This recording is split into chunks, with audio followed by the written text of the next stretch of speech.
Let's begin by simply noticing the weight of your body, feeling supported, feeling safe, and as you sink a little deeper, a story is here waiting for you.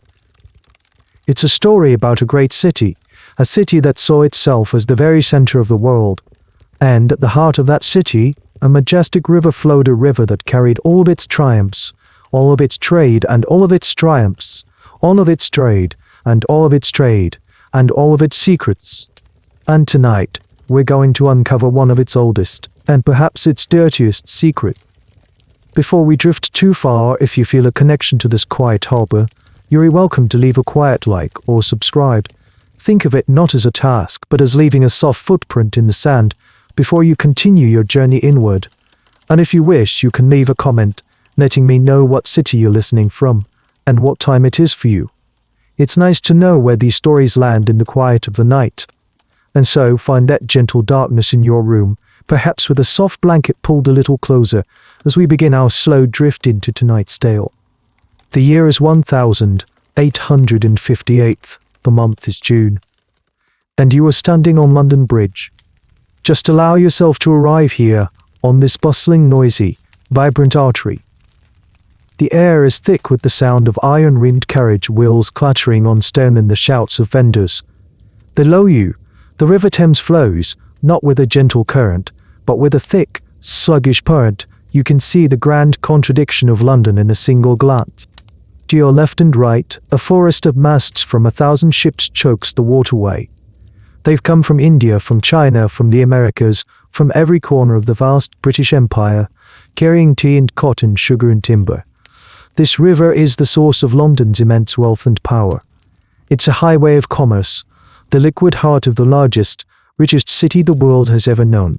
You can see smaller boats, the watermen skillfully navigating the traffic, their calls echoing across the water. You see the grand, pale stone of street, Paul's Cathedral in the distance, a silent, watchful guardian.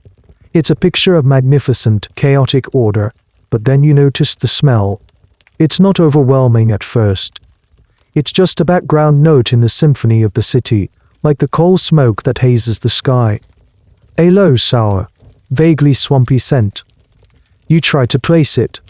It's the smell of laundry left damp for too long, of vegetables beginning to turn, of a muddy riverbank at majestic sweep of the city. But the river itself won't let you. Look closer. Don't just glance at it, really see it. The water isn't the sparkling blue-grey you might imagine. It's a strange, opaque brownish green, with an oily sheen that catches the sunlight in unsettling rainbows. Things float in it, things you don't want to identify. Patches of dark, greasy matter drift by, swirling in the eddies created by the bridge's thick stone pillars. You see bubbles rising to the surface, popping with a faint, foul sigh. This is the river's other life. For as long as London has existed, the Thames has also been its drain, its toilet, its garbage disposal. Every single street, every home, every factory has seen the river as the ultimate destination for anything and everything unwanted. And now, with nearly 3 million people crammed into the city, the river is finally giving up. It can't cope. Let's be honest, if you were really dropped into this world with your modern immune system, you probably wouldn't last the week. But here in this story, you are perfectly safe. You are just an observer watching this slow-motion disaster unfold. As you stare down into the murky water, you spot a strange figure near the shore at the base of the bridge. It's a man stooped over, dressed in rags, holding a long staff with a lantern hooked to it. HES poking at the foul-smelling mud of the riverbank, exposed by the London sewer hunters. These were the men who braved the city's crumbling Roman drains and outlets, scavenging for lost coins, bits of metal, or anything valuable that Londoners had accidentally washed away. It's a dangerous, foul, and often surprisingly profitable job. He is a living symbol of this city's relationship with its own waste, a place where one person's refuse is another's treasure. The great contradiction of the Thames is that it was, simultaneously, a source of life and a vessel of death. It provided water for drinking. Yes, people drank from this, for bathing, for industry. But it also carried away the filth that would otherwise buried the city. Historians still debate the exact recipe for this foul soup that you're looking at. Was it the millions of gallons of raw human waste, or the toxic runoff from the tanneries, slaughterhouses, and dye works that gave it its unique character? The truth, of course, is that it was all of the above. A true team effort in pollution. You pull your collar up a little, as if that could help. You look at the faces of the people passing you on the bridge.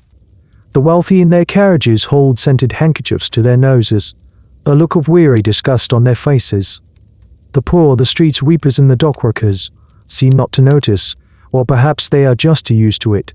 This smell is the price of living in the greatest city on earth. But something feels different today. There's a stillness in the air, a lack of breeze. The sun even now feels unnaturally warm on your skin, and you have a strange, sinking feeling that this background smell, this accepted inconvenience, is about to become something much, much worse. The river is simmering, and you've arrived just in time to watch it boil over. You turn your back on the river, hoping that a few steps inland might offer some relief from the smell. A foolish hope. You realize instantly. You step off the bridge and are immediately swallowed by a human tide. This is the city proper. If the river was a picture of chaotic order, the streets are pure, undiluted chaos. There is no personal space here.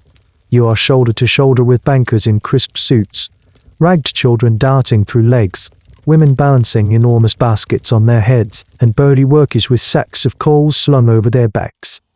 The noise is a physical force, a wall of sound built from 1,000 sources, the rumble of omnibuses, the frantic ringing of bells, the cries of street vendors hawking everything from live eels to fresh flowers to dubious-looking meat pies. And underneath it all, a constant, dense murmur of human voices. This isn't just a crowded city, it's a city that has fundamentally outgrown its own skeleton, and that is the heart of the problem. This is the mainstream headline fact of your time here. London is exploding. Just 50 years ago, at the start of the century, this was a city of 1 million people. A huge number, to be sure. But now, as you stand here in 1858, the population is closing in on 3 million. It has tripled in a single lifetime. It's a rate of growth that no city in history has ever experienced before. It's a sort of urban miracle, and a complete and utter nightmare. The city is immensely proud of this. Just a few years ago in 1851, they held the Great Exhibition, building a gigantic palace of glass and iron in Hyde Park to show off the wonders of industry and empire to the entire world. It was a statement. London was the capital of the future. But while the city was busy building crystal palaces and laying railway lines to the suburbs, it had completely forgotten about what was happening underneath every honest feet. It was building a magnificent new house on top of ancient, crumbling foundations. You sidestep a carriage, its horses steaming in the June heat, and that's when another powerful smell hits you. Distinct from the river. It's the sharp, ammonia-rich scent of horse, and there are thousands of them. This leads us to a little-known fact that plagued every major city of the era, the Great Horsemanure Crisis of the 19th century. With tens of thousands of horses pulling carts, cabs, and omnibuses, the city was buried daily under an estimated 1,000 tons of manure. An army of boys known as crossing sweepers made a meager living by clearing paths through the muck for wealthy pedestrians, hoping for a penny in return. You watch one now, a boy no older than 10, frantically sweeping a path through the mire of mud and manure with a worn-down broom. It's a reminder that waste in this city isn't just an abstract problem, it's a physical landscape that has to be navigated, step by careful step. Why are all these people here? Historians still argue about this very question. Was it the pull of the city, the promise of factory jobs, of opportunity, of a new life in the dazzling capital? Or was it the push from the countryside, new farming technologies and land enclosures that drove millions of people off the land they had worked for generations, leaving them with no choice but to seek survival in the city? As you look at the faces in the crowd, some hopeful, some exhausted, some desperate, you realize it was likely a complex, messy combination of both. Each person is a story, a dream, a flight from poverty. And every single one of them, from the richest banker to the poorest crossing sweeper, needs to eat, to drink, and well, to use the toilet. Every new person arriving at a London train station is another small source of pressure on a system that broke long ago. Every new factory, every new tenement building is another pipe or drain pouring its refuse into the nearest stream, which eventually, inevitably, finds its way to the Thames. The city saw its growth as a sign of strength, of its destiny to rule the world, but it was a growth that was entirely uncontrolled, unplanned, and unmanaged from a sanitation standpoint. It was like a body growing faster than its arteries and veins could supply it, faster than its organs could process its waste. The city was, in a very real sense, poisoning itself with its own success. It was a sprawling, glorious, innovative, and deeply unsanitary marvel. And as you stand there, amidst the noise and the crowds and the filth, you find your thoughts drifting downwards below the paving stones, below the grime and the horse manure. You start to wonder about the hidden network beneath your feet. Where did it all go? All the waste from these 3 million people. The answer to that question was a story as old as the city itself, a story of an ancient system, long forgotten and tragically overwhelmed. You follow a narrow, winding alleyway off the main thoroughfare, the sounds of the bustling street immediately muffled by the tall brick buildings leaning in on either side. The air here is cooler, damper, and the smells are more concentrated. Here, away from the grand avenues, you can feel the true age of the city. The paving stones are uneven, worn smooth by centuries of footsteps. You're walking on top of layers of history, and more pressingly on top of layers of forgotten infrastructure. Your guide, a grizzled city surveyor you've managed to hire for a few shillings, stops and points a grimy finger at an iron grate set into the cobblestones. There, he grunts. One of the old ones. Leads down to the Fleet. The Fleet, he explains, was once a clear flowing river. Now, it's little more than an underground sewer. A brick-line tomb for a river that London had lit on expansion. He tells you a story that feels almost like a myth. Nearly 2,000 years ago, when this city was a remote Roman outpost called Londinium, its conquerors did what they did everywhere they went. They built. They built walls, villas, bathhouses, and most importantly, they built drains. The Romans were masters of sanitation. They understood the importance of separating clean water from waste.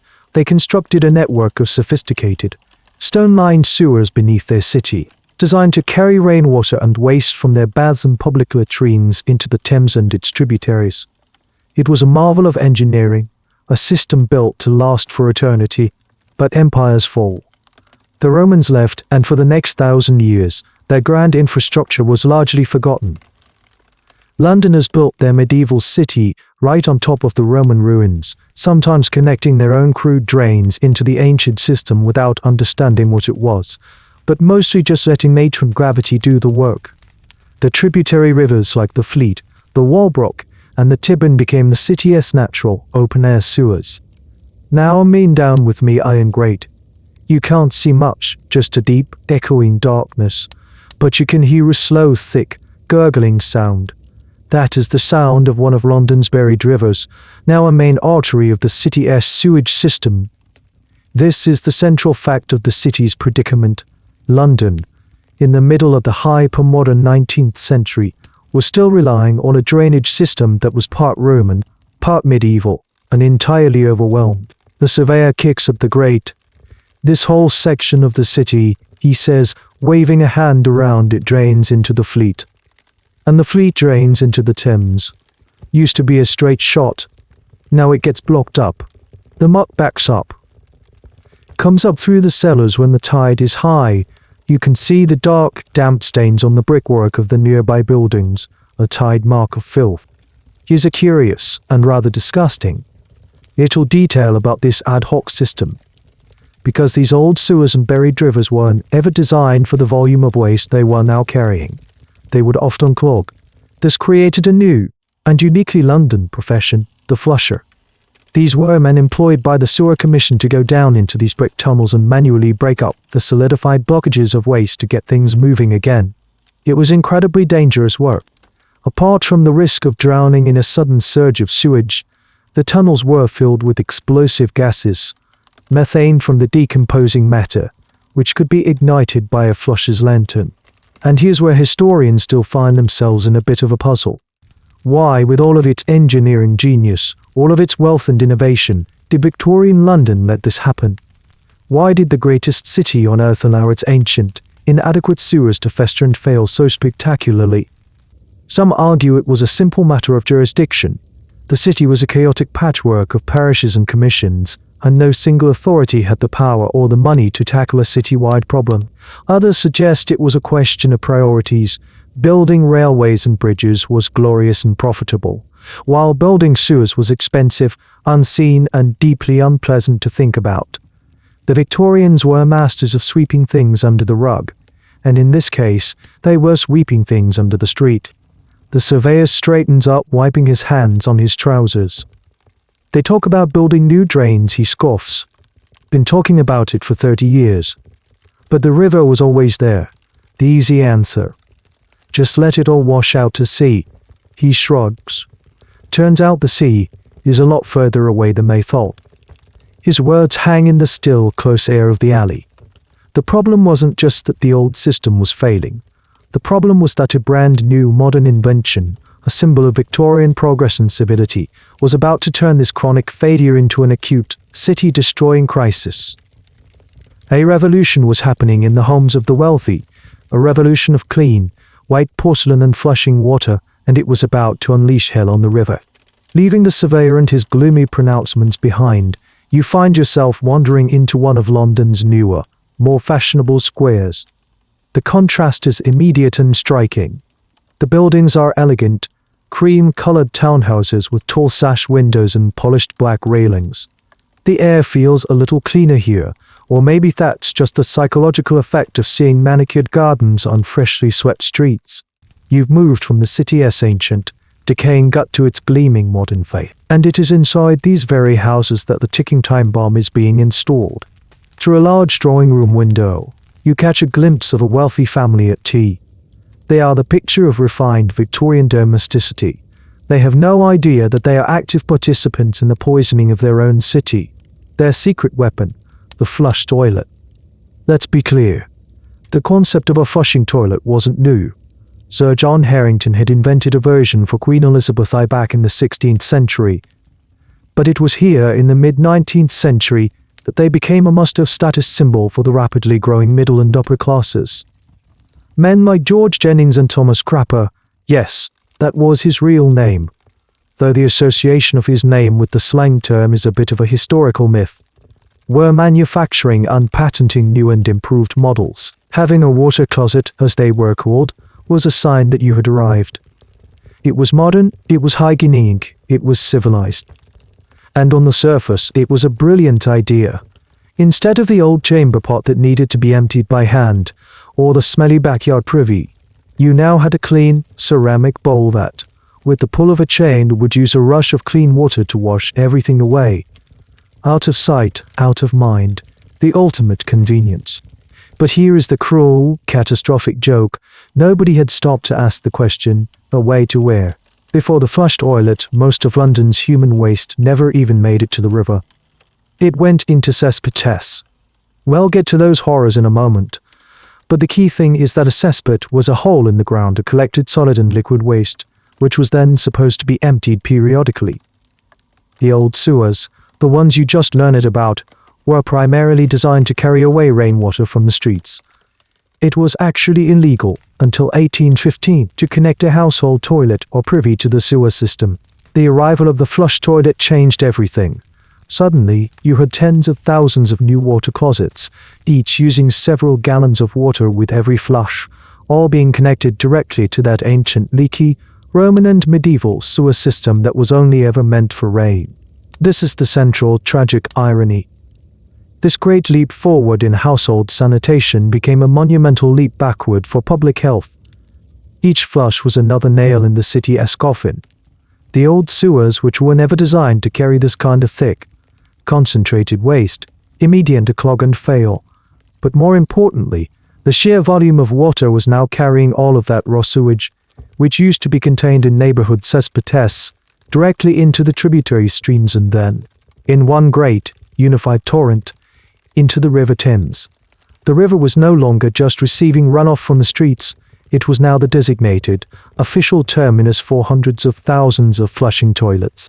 And here's a quirky little detail from this plumbing revolution. The early water closets were often incredibly ornate.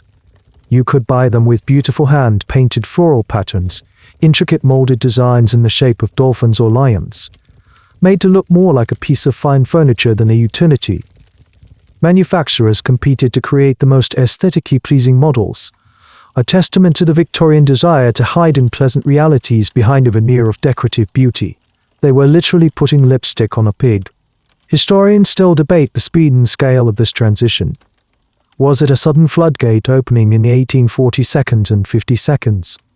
Or a more gradual adoption? The evidence suggests that a key piece of legislation in 1847, which actually compelled homeowners to connect their drains to the sewers, was a major turning point. The authorities, believing they were solving the problem of overflowing cesspits, had inadvertently created a far greater monster. They had, with the best of intentions, legislated the river's dunes. Legislated the river's doom. You watch as a maid emerges from the basement of one of the townhouses carrying a bucket. She scurries to a drain in the street and unceremoniously dumps its contents. It's a bucket of dirty water, maybe from washing floors. A tiny, insignificant act. But now, you imagine this happening 100,000 times a day, not with mop water, but with the full, flushed contents of a water closet. You multiply it by 3 million people. The scale of the problem becomes sickeningly clear. The flush toilet was a perfect symbol of the Victorian mindset: solve the immediate, personal problem with a clever piece of engineering, and give absolutely no thought to the wider, collective consequence. It was clean and convenient for the family in that drawing room. For everyone else in London, it was a disaster in slow motion, a daily, hourly, relentless poisoning of the city's only major source of water. The river didn't stand a chance. You now understand how the rise of the flush toilet turned the Thames into a city-wide sewage pipe. But that begs the question, what was life like before? What happened to the waste of millions of people when it wasn't being conveniently flushed into the river? You decide to leave the elegant squares of the wealthy behind and venture into the poorer, more densely packed neighborhoods, the rookeries and slums where the vast majority of Londoners lived. Here, the flush toilet is an unimaginable fantasy. Here you will discover the horrifying reality of the cesspit. The street narrows again, becoming a darker paved lane between towering, soot-blackened tenement buildings. The air is thick with the smell of unwashed bodies, boiling cabbage, and something deeper and more anciently foul. It's the smell of the cesspit, and it's coming from everywhere at once. A cesspit or cesspool was essentially a brick-lined pit, usually in the basement or backyard of a building, into which all the household waste went. Everything. Waste from the toilets or privies, kitchen scraps, dirty water, anything and everything that needed to be discarded. In theory, these pits were supposed to be watertight and emptied regularly. You see a group of children playing in the filthy street, splashing in a puddle of stagnant greenish water. You realize with a lurch of your stomach that the puddle is likely an overflow from a nearby cesspit. The bricks were often old and poorly mortared, so the liquid waste would constantly seep out, contaminating the ground and the well water that people drank. The pits themselves were rarely emptied. It was an expensive and deeply unpleasant job, so landlords of these poor tenements would put it off for as long as possible, often for years. The result was that in the basements of these teeming buildings, directly beneath the feet of dozens of families, were effectively underground lakes of raw, decomposing sewage. Sometimes the pressure of the built-up waste and gases would become so great that the cesspit would explode, demolishing walls and flooding the lower floors of buildings with filth. You are literally walking on a minefield of human waste.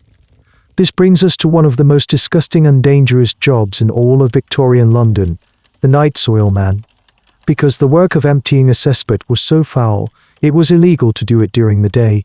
So, under the cover of darkness, teams of men would arrive with carts and buckets.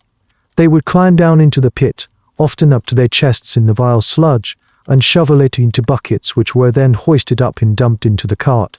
The smell was so overpowering that people in the surrounding houses would wake up gagging. Here's a bizarre fact about this grim trade. Night soil was valuable. For centuries, It was the primary source of fertilizer for the farms and market gardens surrounding London. So, the night soil men didn't just dispose of the waste, they sold it. There was a whole economy built around the collection and sale of human excrement. However, with the rise of cheaper, imported fertilizers like guano from South America, the price of night soil plummeted. This made it even less profitable to empty the cesspits, meaning they were left full for even longer, making the problem in the city even worse. The global economy was directly impacting the sanitation in a London slum. And the academic debate continues to this day, which was actually worse for public health.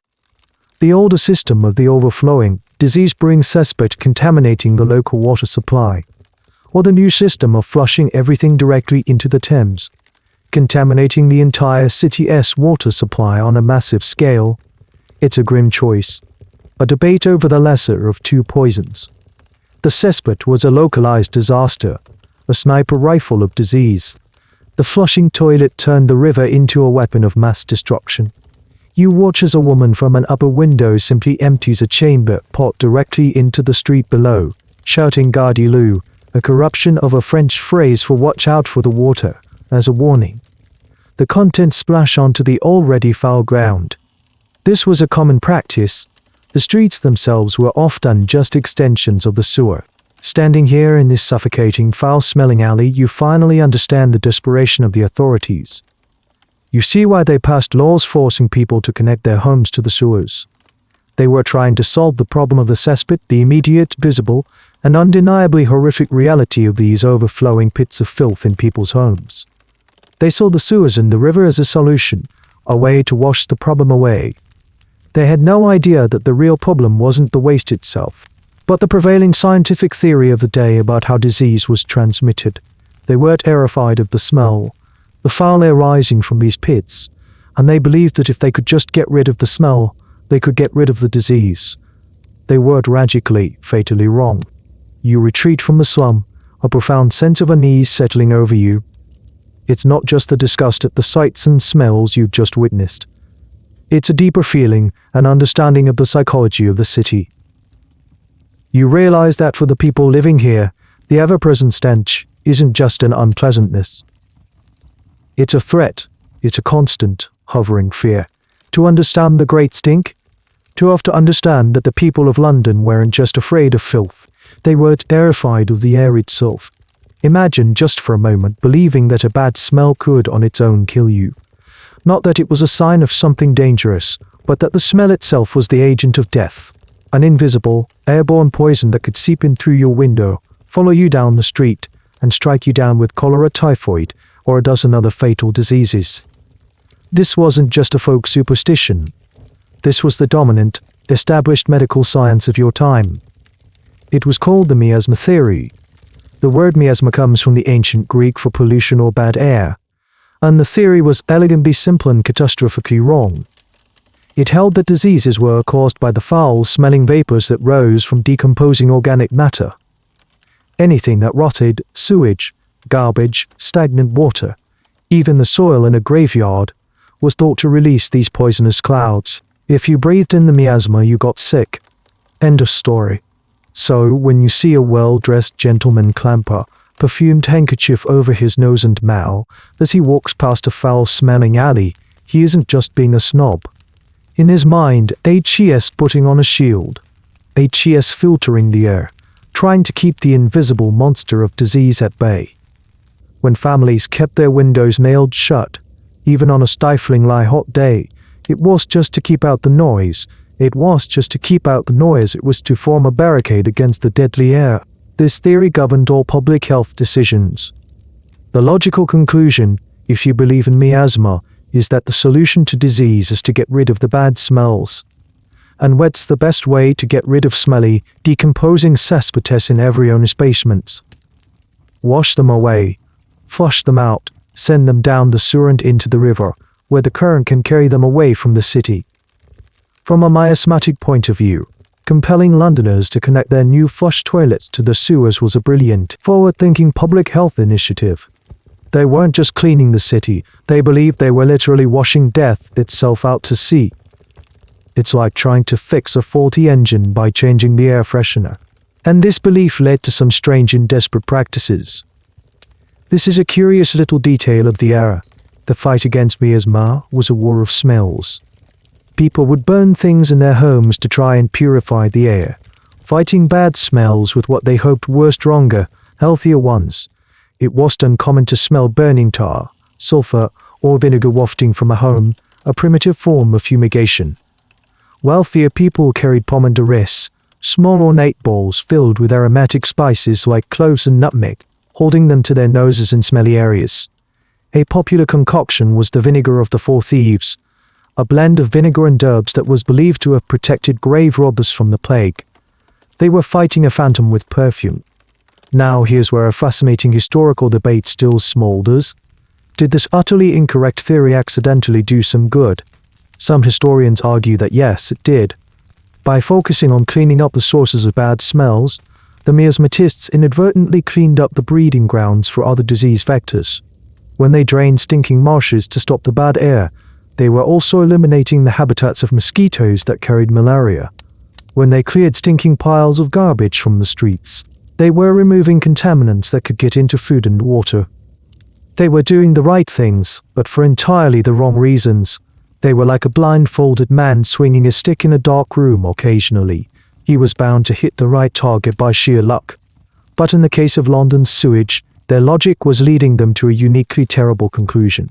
By moving the source of the smell from thousands of scattered cesspits to one single, gigantic cesspit, the River Thames, they were concentrating the problem.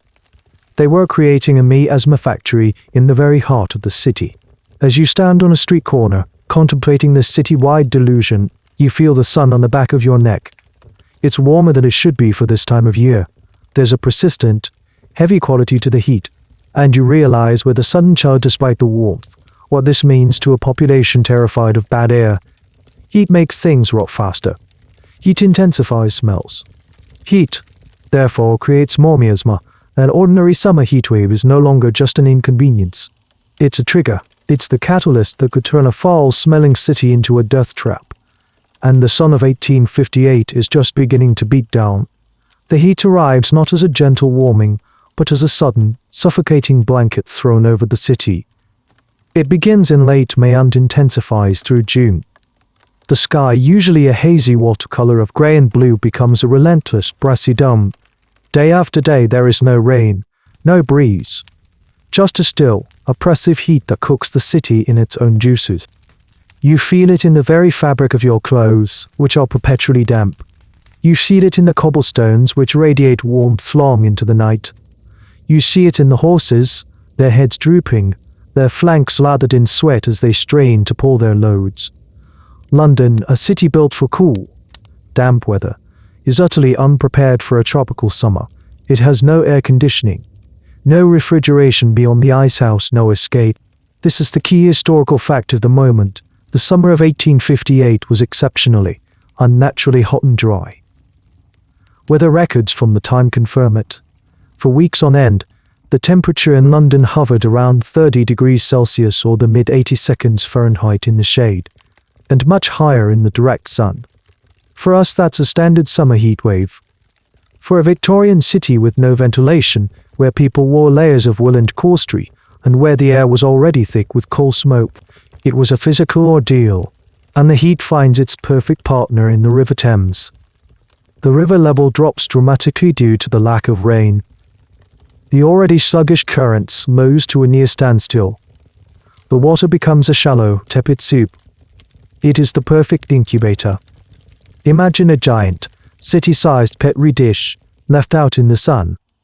The millions of tons of raw sewage being pumped into it every day are no longer being washed away. They are simply stewing. You walk down to the riverbank at low tide. The scene is apocalyptic. The shoreline, which is usually a muddy slope, has expanded into a vast, steaming mudflat of black, gelatinous filth, 6 feet deep in places. This isn't just mud, it's a solid mass of decomposing human and industrial waste. And as the relentless sun beats down upon it, a terrible process begins: fermentation. The heat is accelerating the decomposition of the organic matter at an incredible rate. You can see it happening. Great bubbles of methane and hydrogen sulfide gas rise from the depths, bursting on the surface with a foul hiss, releasing their contents into the air. The smell, which was once a background note of urban life, is beginning to change. It's developing a new character, a new potency, a new aggressive personality. And here's a rather disgusting but fascinating detail: people could actually see the effect of the heat on the water. Observers at the time noted that the river had a soapy or flocculent appearance. The water was so thick with dissolved and suspended sewage that it had lost its liquid quality. When a steamship passed, its paddle wheels didn't just churn up water, they churned up a thick brown, porridge-like sludge, releasing fresh waves of overpowering stench. One journalist described it as being more like a seething, semi-solid mass than a river. Historians still debate whether the Great Stink was truly a unique event, or just the worst and most famous of many stink summers. There's evidence to suggest that London had suffered through smelly summers before. But the consensus is that 1858 was a perfect storm. It was the convergence of several factors, each one amplifying the others: the soaring population, the widespread adoption of the flush toilet, the decrepit sewer system, the tidal nature of the river, and, finally, this one-in-a-century heatwave that acted as the final, terrible trigger. It was like a pile of gunpowder that had been accumulating for decades, and the sun of 1858 was the match that lit the fuse. You watch the two sheer S and the mudlark S, the poorest of the poor who scavenged the riverbanks for anything of value, still going about their grim work. But even they who are accustomed to the river's foulness are working with rags tied around their faces. They are wading not in mud, but in a warm, fermenting bog of human history and waste. At night, there is no relief. The city's millions of bricks hold the heat, and the air remains heavy and still. People try to sleep with their windows open, desperate for a breath of fresh air. But what comes in is not relief. It is the smell of their river, a smell that is no longer just a smell. It's becoming a physical presence. A monster. It's creeping through the streets, seeping through keyholes and invisible fog of filth. The city is holding its breath, waiting for a rainstorm that will not come. And with every passing, sun-drenched day, the monster in the river grows stronger, angrier, and more ready to make its presence felt in a way that no one, not even the powerful men in Parliament, could possibly ignore. It happens over the course of a few days in mid-June. The change. It's no longer a quantitative difference, a smell that is simply worse than before. It becomes a qualitative one. The stench transforms from an ambient foulness into an active, aggressive entity. It is the moment the Great Stink is truly born. You are walking through the city and you feel it before you smell it. It's a thickness in the air, a greasy, heavy quality that coats the back of your throat. Then the smell hits you, and it's not the familiar sour scent of the river. It's something new. It's a complex, layered, and profoundly nauseating odor. There's the sharp, chemical tang of industrial waste from the tanneries and the gasworks, a coppery, metallic scent like old blood. Underneath that, there is the unmistakable, gut-wrenching smell of raw, fermenting sewage. It's a primal, biological smell that your brain screams at you to flee from. And it's everywhere. There is no escape. Walking into a building doesn't help. The smell has already seeped into the curtains, the carpets, the very plaster on the walls. It clings to your clothes and your hair. You can taste it when you eat. Shopkeepers burn incense and lavender, but it does nothing. The incense simply adds a funereal, spicy note to the overwhelming stench, creating a truly hellish perfume. This is the central experience of the Great Stink, its inescapable nature. It wasn't a localized problem near the river. The unique atmospheric conditions of the heat wave, the lack of wind, the high pressure, created an inversion layer, trapping the foul air and pressing it down on the city like a physical lid. The entire metropolis, all 30-odd square miles of it, was stewing under a dome of its own effluence. Witnesses at the time struggled to find the words to describe it. They resorted to extreme comparisons.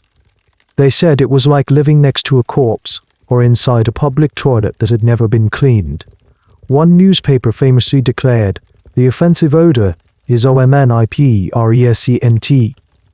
It fills every nook and corner of this vast metropolis."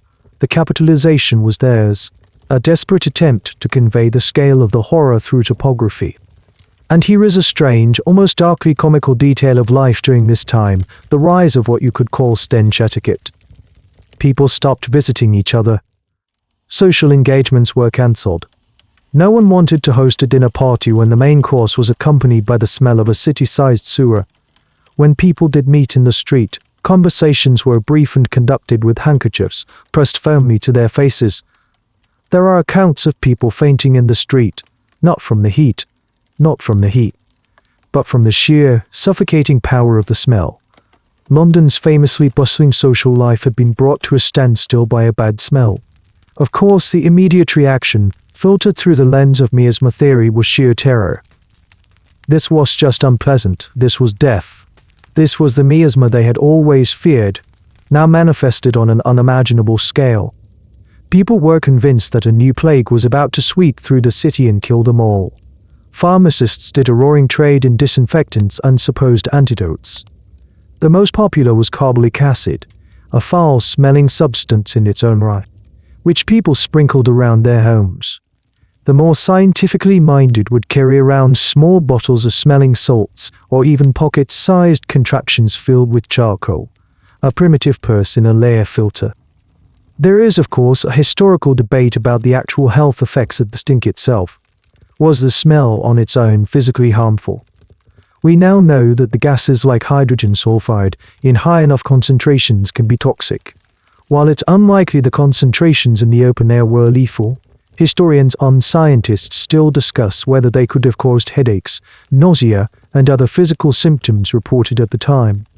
The psychological effect, however, is not up for debate. The stink was a source of profound, city-wide anxiety and terror. It was a constant, inescapable reminder of the filth London was built upon, a physical manifestation of a collective, festering guilt. As you stand by the river, you see a small ferry boat making its way across the sludge. The passengers are all clustered at one end of the boat, as far as they can get from the spray kicked up by the paddle. They are holding cloths to their faces, their eyes watering. Even the ferryman, a man who has spent his life on this water, looks pale and sick. The river is no longer a highway, it's a gauntlet that must be run, a barrier of pure stench. And as you look down river towards the east, you see the grand, Gothic spires of the brand new Houses of Parliament, sitting right on the riverbank.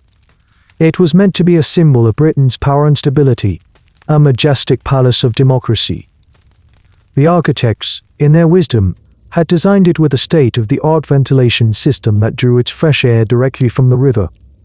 A catastrophic design flaw that was about to turn the seat of global power into the world's most unpleasant hotbox. The monster had arrived at the gates of power. The Palace of Westminster, the newly rebuilt home of the British Parliament, was supposed to be a fortress of imperial grandeur. Its soaring towers and intricate stonework were a declaration in stone and mortar. Here, the world's most powerful empire was run. But in June of 1858, this magnificent palace found itself utterly defenseless against an invisible, democratic invader. The Great Stink did not care for social class or political power. It treated everyone with equal, nauseating contempt. You find yourself in the corridors of power, walking the halls alongside men in frock coats and top hats. The members of Parliament, the lords, the ministers who governed a quarter of the globe. But there is no grand sense of purpose here today. There is only a frantic, undignified battle against an overpowering smell. The air inside the palace is thick, heavy, and eye-wateringly foul. As you now know, the palace's modern ventilation system, a source of great pride for its architect, Charles Barry, was designed to draw fresh air from low down, right at the level of the river terrace. This fresh air was then supposed to be cooled or heated and circulated throughout the building. In any other summer, it might have worked beautifully. In this summer, it was a direct pipeline for the worst of the stink. The system was actively sucking in the concentrated, fermented stench from the Thames and pumping it into every committee room, every library, and most disastrously, into the main debating chambers of the House of Commons and the House of Lords. The scene inside is one of pure farcical misery. The business of government has been completely derailed. The politicians, who are supposed to be debating tax bills and foreign policy, can talk about nothing else but the smell. You see them at their benches, not studying documents, but dabbing their faces with scented handkerchiefs. They slouch in their seats, looking pale and green. The Prime Minister at the time, Benjamin Disraeli, a man known for his sharp wit, could only describe his daily arrival at the Commons as a journey over a Stygian pool reeking with ineffable and unbearable horrors. This is the central event of this chapter in our story, the moment the crisis became a political one. For years, the problem of the Thames had been an issue for engineers, doctors, and the poor who lived by its banks. Now it had arrived, uninvited, in the very chambers of power. The politicians could no longer ignore it, because they could no longer breathe. Their initial attempts to solve the problem were comically ineffective. In a desperate move, they ordered the palace's great linen curtains to be soaked in a solution of chloride of lime, a powerful bleaching agent, and hung in the windows, hoping they would act as a giant air freshener and neutralize the miasma. You can smell the sharp, acrid scent of the chloride warring with the deep, foul smell of the river, creating an unholy olfactory cocktail. It was like trying to put out a house fire with a water pistol. And here's a wonderfully bizarre detail from the parliamentary records of the time. The politicians began to seriously debate moving the entire government out of London. They considered relocating to Oxford or to Street Albans, anywhere to escape the smell. Can you imagine the sheer panic? A smell so bad that the British government was threatening to abandon its capital city. It was an admission of complete and utter defeat at the hands of their own river. Historians still discuss the political dynamics at play. Was the government's sudden urgency a genuine response to a public health crisis, or was it simply a matter of self-preservation? The debate is a classic case of political motivation. Some argue that the MPs, finally experiencing the conditions that London's poor had endured for decades, were shocked into action. Others more cynically suggest that they only acted because their own personal comfort and their ability to do their jobs were at stake. The truth is likely a mixture of both. It's much easier to take a problem seriously when it is literally making you gag at your desk. You watch as a member of parliament stands up to speak, his face flushed. He holds a sheaf of papers in one hand and a handkerchief to his nose with the other. He tries to make a point about a colonial matter, but halfway through a sentence he falters, his eyes watering. He abandons his speech and instead begins a furious tirade about the state of the river flowing just feet from where he stands.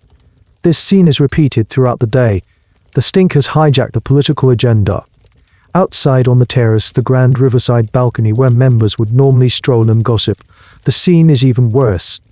The air is so thick with the stench that it feels like you could cut it with a knife.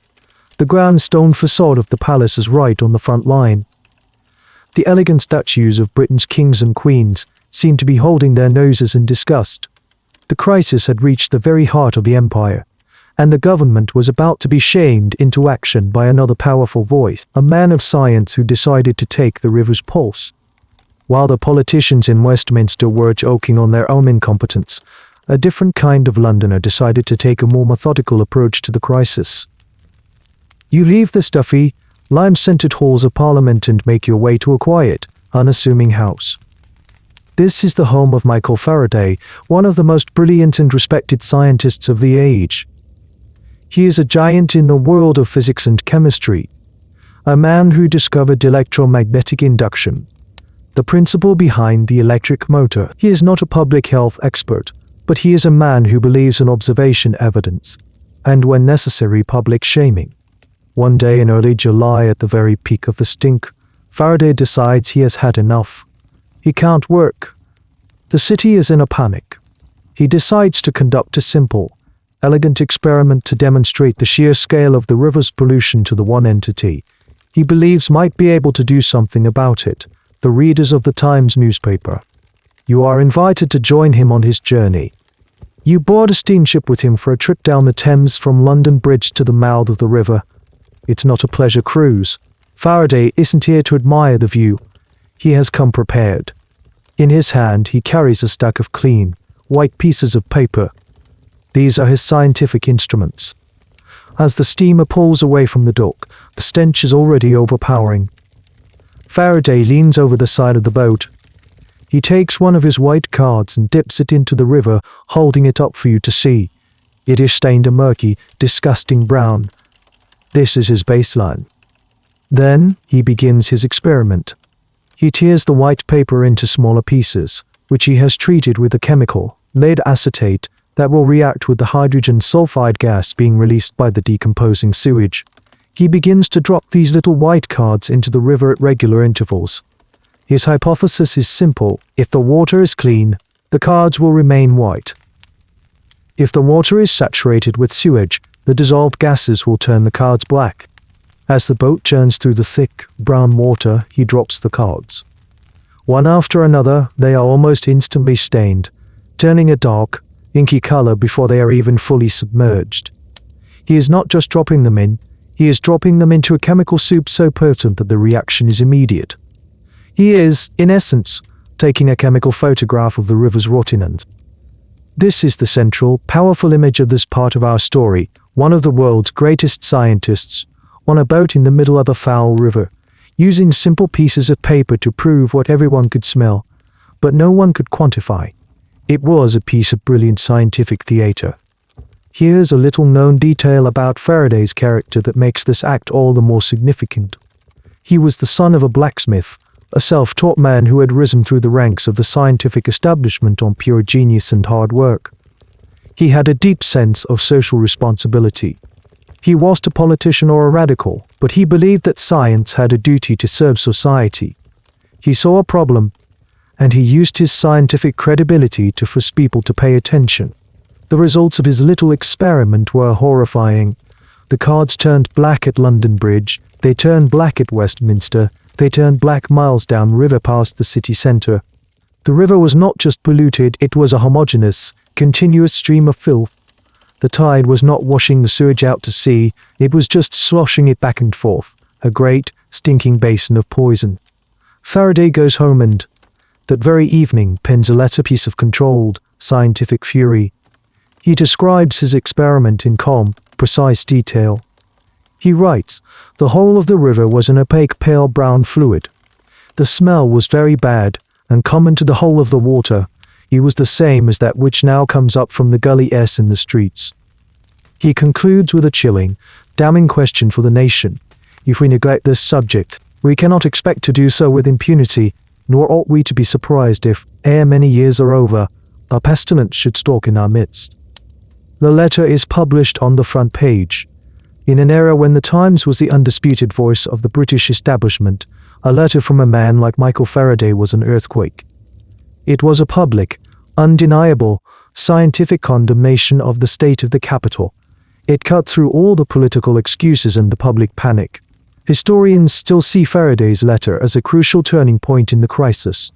It provided the intellectual and moral weight needed to force the government's hand. It made the problem impossible to ignore, framing it not just as an inconvenience, but as a scientific and national disgrace.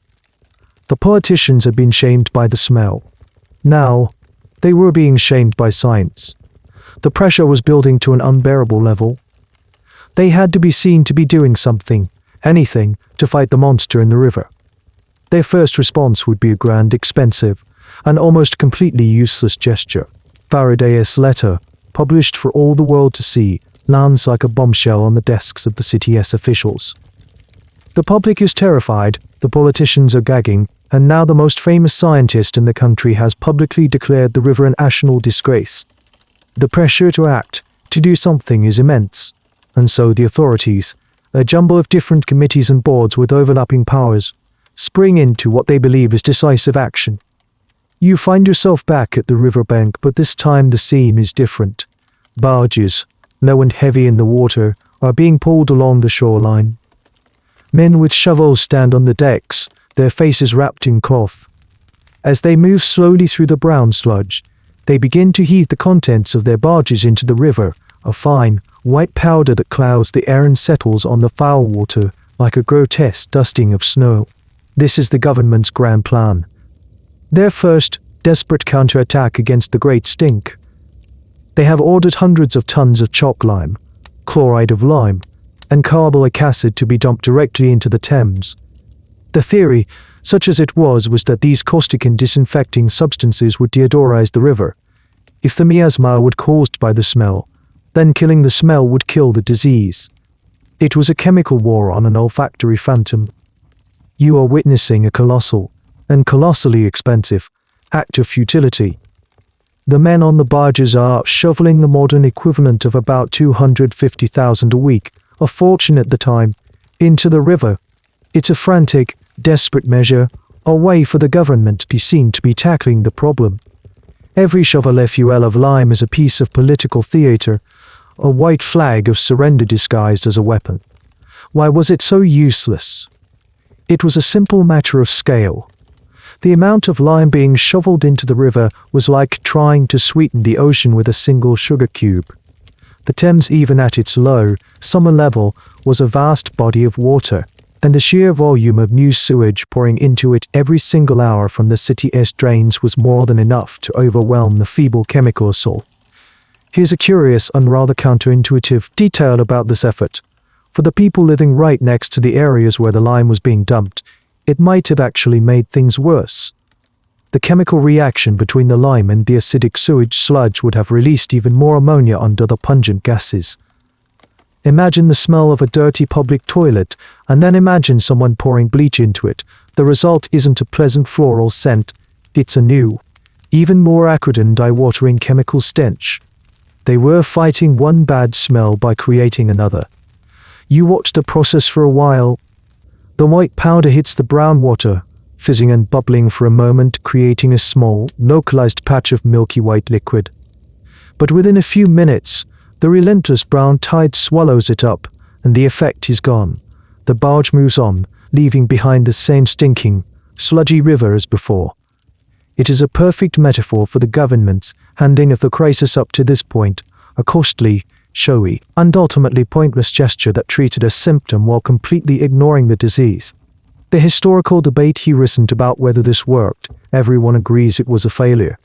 The debate is about the motivation.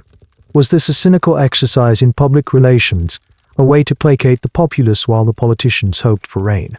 Or was it a genuine, if misguided, attempt based on the best scientific advice they had? Most historians lean towards the latter. Given their belief in the miasma theory, throwing disinfectant at the source of the smell was a perfectly logical thing to do. It was state-of-the-art science, applied with brute force. It just happened to be state-of-the-art science that was completely wrong. The men shoveling the lime are the unsung, forgotten figures in this story. They are being paid to stand on a barge in the blazing sun, floating on a river of fermented sewage, breathing in an atmosphere of toxic stench and caustic chemicals, all for a few shillings a day. It is one of the worst jobs in a city famous for its terrible job. As you stand there, watching this futile battle, you notice something else. The people on the streets, the ones who can afford to, are not waiting for the government's chemical warfare to succeed. You see carriages piled high with trunks and belongings heading west, away from the city center. You see advertisements in the newspapers for country houses to let, at inflated prices, while the poor are left to inhale the lime and sewage cocktail. The wealthy are preparing for the ultimate solution, a strategic retreat. The great stink is about to expose the brutal class divisions of the city in the starkest way possible. While the government is busy throwing money and lime into the river, a quiet exodus is beginning. You move away from the river, back towards the fashionable squares of West London, the places you saw earlier with their gleaming townhouses and private gardens. But now the mood here has changed from quiet contentment to subtle panic. The windows of many houses are shuttered. The usual parade of elegant carriages is gone, replaced by hired cabs piled high with luggage. This is the great escape. For those with the means, the bankers, the merchants, the aristocrats, the senior government officials themselves. The solution to the great stink is simple: leave. If the city is uninhabitable, then they will simply uninhabit it. Their servants and their valuables and retreat to their country estates in Surrey or Kent, or rent houses in cleaner, more distant towns like Brighton or Richmond, far from the foul air of the metropolis. The flight of the wealthy is a defining social feature of the crisis. It lays bare the brutal reality of Victorian society. For the rich, London is a place of business and pleasure, but it is not a trap. Their wealth buys them mobility, an escape hatch from the consequences of the city's failures. For the 2.5 million people who are not rich, there is no escape. The poor are the working class. They are prisoners of the stink. They have to live in it, work in it, and breathe it, every single moment of every single day.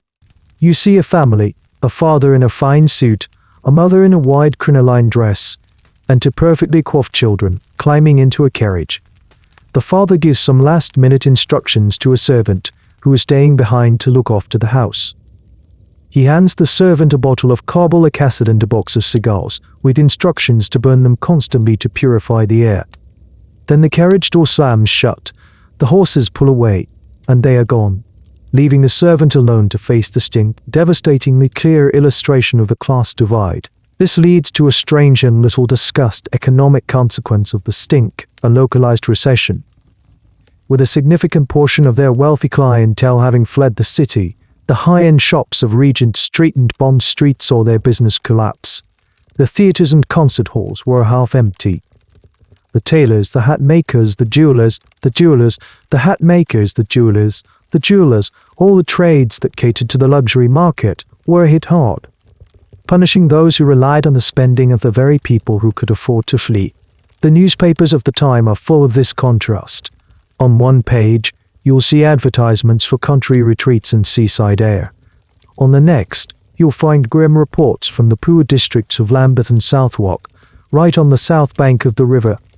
Here, the situation is infinitely worse. In these low-lying areas, the cesspits in the basements are backing up with the high tide from the foul river, flooding homes with raw sewage. The people here aren't just smelling the river, they are literally living in it.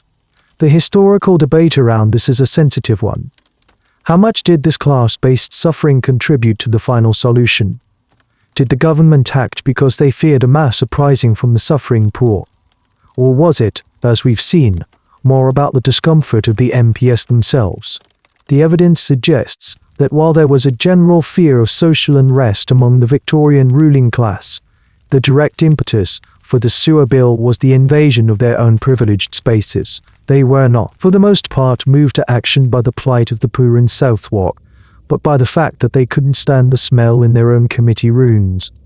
It's a rather unflattering but likely accurate portrait of political motivation. As you wander through the now quiet, half-deserted streets of the wealthy West End, a thought occurs to you. In their terror of the miasma, in their frantic flight from the bad air, they are all missing the real killer. The true danger isn't the smell at all. The true danger is invisible, tasteless, and odorless. It is lurking in the water they are drinking. And just a few years before this very summer, a quiet, stubborn doctor had tried to warn them, tried to show them the truth. But no one had listened. He had drawn a map, a ghostly chart of death that pointed directly to the real culprit. But his theory had been dismissed, ignored by the very scientific establishment that was now panicking about the smell. His name was John Snow, and his story is a vital detour on our journey. To understand the full, tragic irony of the great stink, we need to take a small step back in time. Just 4 years earlier, to 1854th, you leave the deserted squares of the West End and travel to a different London neighbourhood, Soho. It's a dense, vibrant, and area crowded with artisans, theatres, and tenements, and in the late summer of 1854, it became the epicenter of one of the most terrifying and violent outbreaks of cholera the city had ever seen. You find yourself on Broad Street. The scene is one of quiet, grim horror. The street is almost empty, but the houses are not. Behind the closed doors and shuttered windows, people are dying. They are dying with shocking speed, often within 24 hours of their first symptoms. Cholera is a brutal, unforgiving disease that dehydrates the body with terrifying efficiency. In the space of about 10 days, over 600 people within a few blocks of this very spot will be dead. The official explanation, of course, is miasma. The authorities are convinced there must be some foul source of bad air in the neighborhood, a backed-up sewer, a graveyard, a stinking pile of refuse. They search for the smell, the invisible killer they believe is stalking the streets of Soho. But one man is not looking for a smell, He is looking for a pattern. His name is Drive. Jon Snow. He is a quiet, methodical physician and a pioneer in the field of anesthesia. He even administered chloroform to Queen Victoria during childbirth. But his real passion is epidemiology, the study of how diseases spread. And he has a radical, deeply unpopular theory. He does not believe cholera is carried in the air. He believes it is carried in the water. He believes people are drinking it. This is the mainstream historical knowledge we now take for granted, but in 1854 it was heresy. It flew in the face of all established medical science. Snow was largely dismissed by his peers as a crank, an eccentric with a bizarre obsession. But he is undeterred. You watch as he goes about his grim work, not with a microscope on the streets.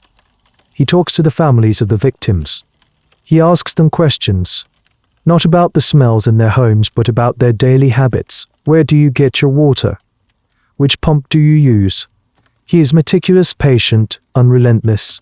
And he begins to plot his findings on a map. He takes a map of the Soho neighborhood and makes a small black mark for every death.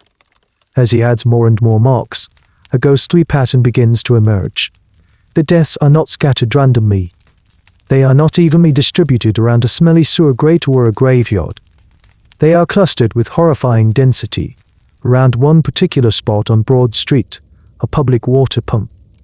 Here is a fascinating detail of his investigation that shows his genius. He found anomalies that, at first, seemed to disprove his theory but actually ended up confirming it. For instance, he discovered that none of the workers at the local brewery got sick. Why? Because they were given a daily allowance of beer, so they never drank the water from the pump.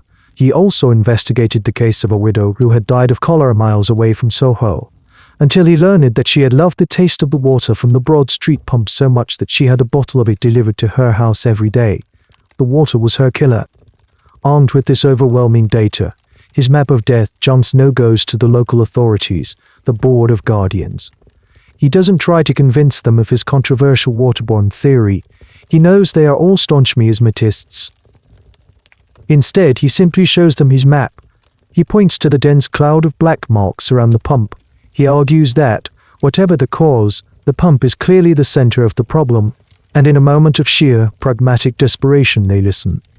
They are skeptical, but they are also terrified. They agree to take a small, practical step. On September 8, 1854, they send someone to the Broad Street pump and they do something incredibly simple. They remove the handle. The effect is almost immediate. The outbreak, which had already started to wane, stops completely. By taking the pump handle, Jon Snow had saved countless lives. Historians still debate whether the epidemic was already ending on its own, but the symbolic and practical power of his action is undeniable. He had found the source. He later discovered that the well for the pump had been contaminated by a leaky cesspit just feet away, where the soiled diapers of a baby with cholera had been thrown.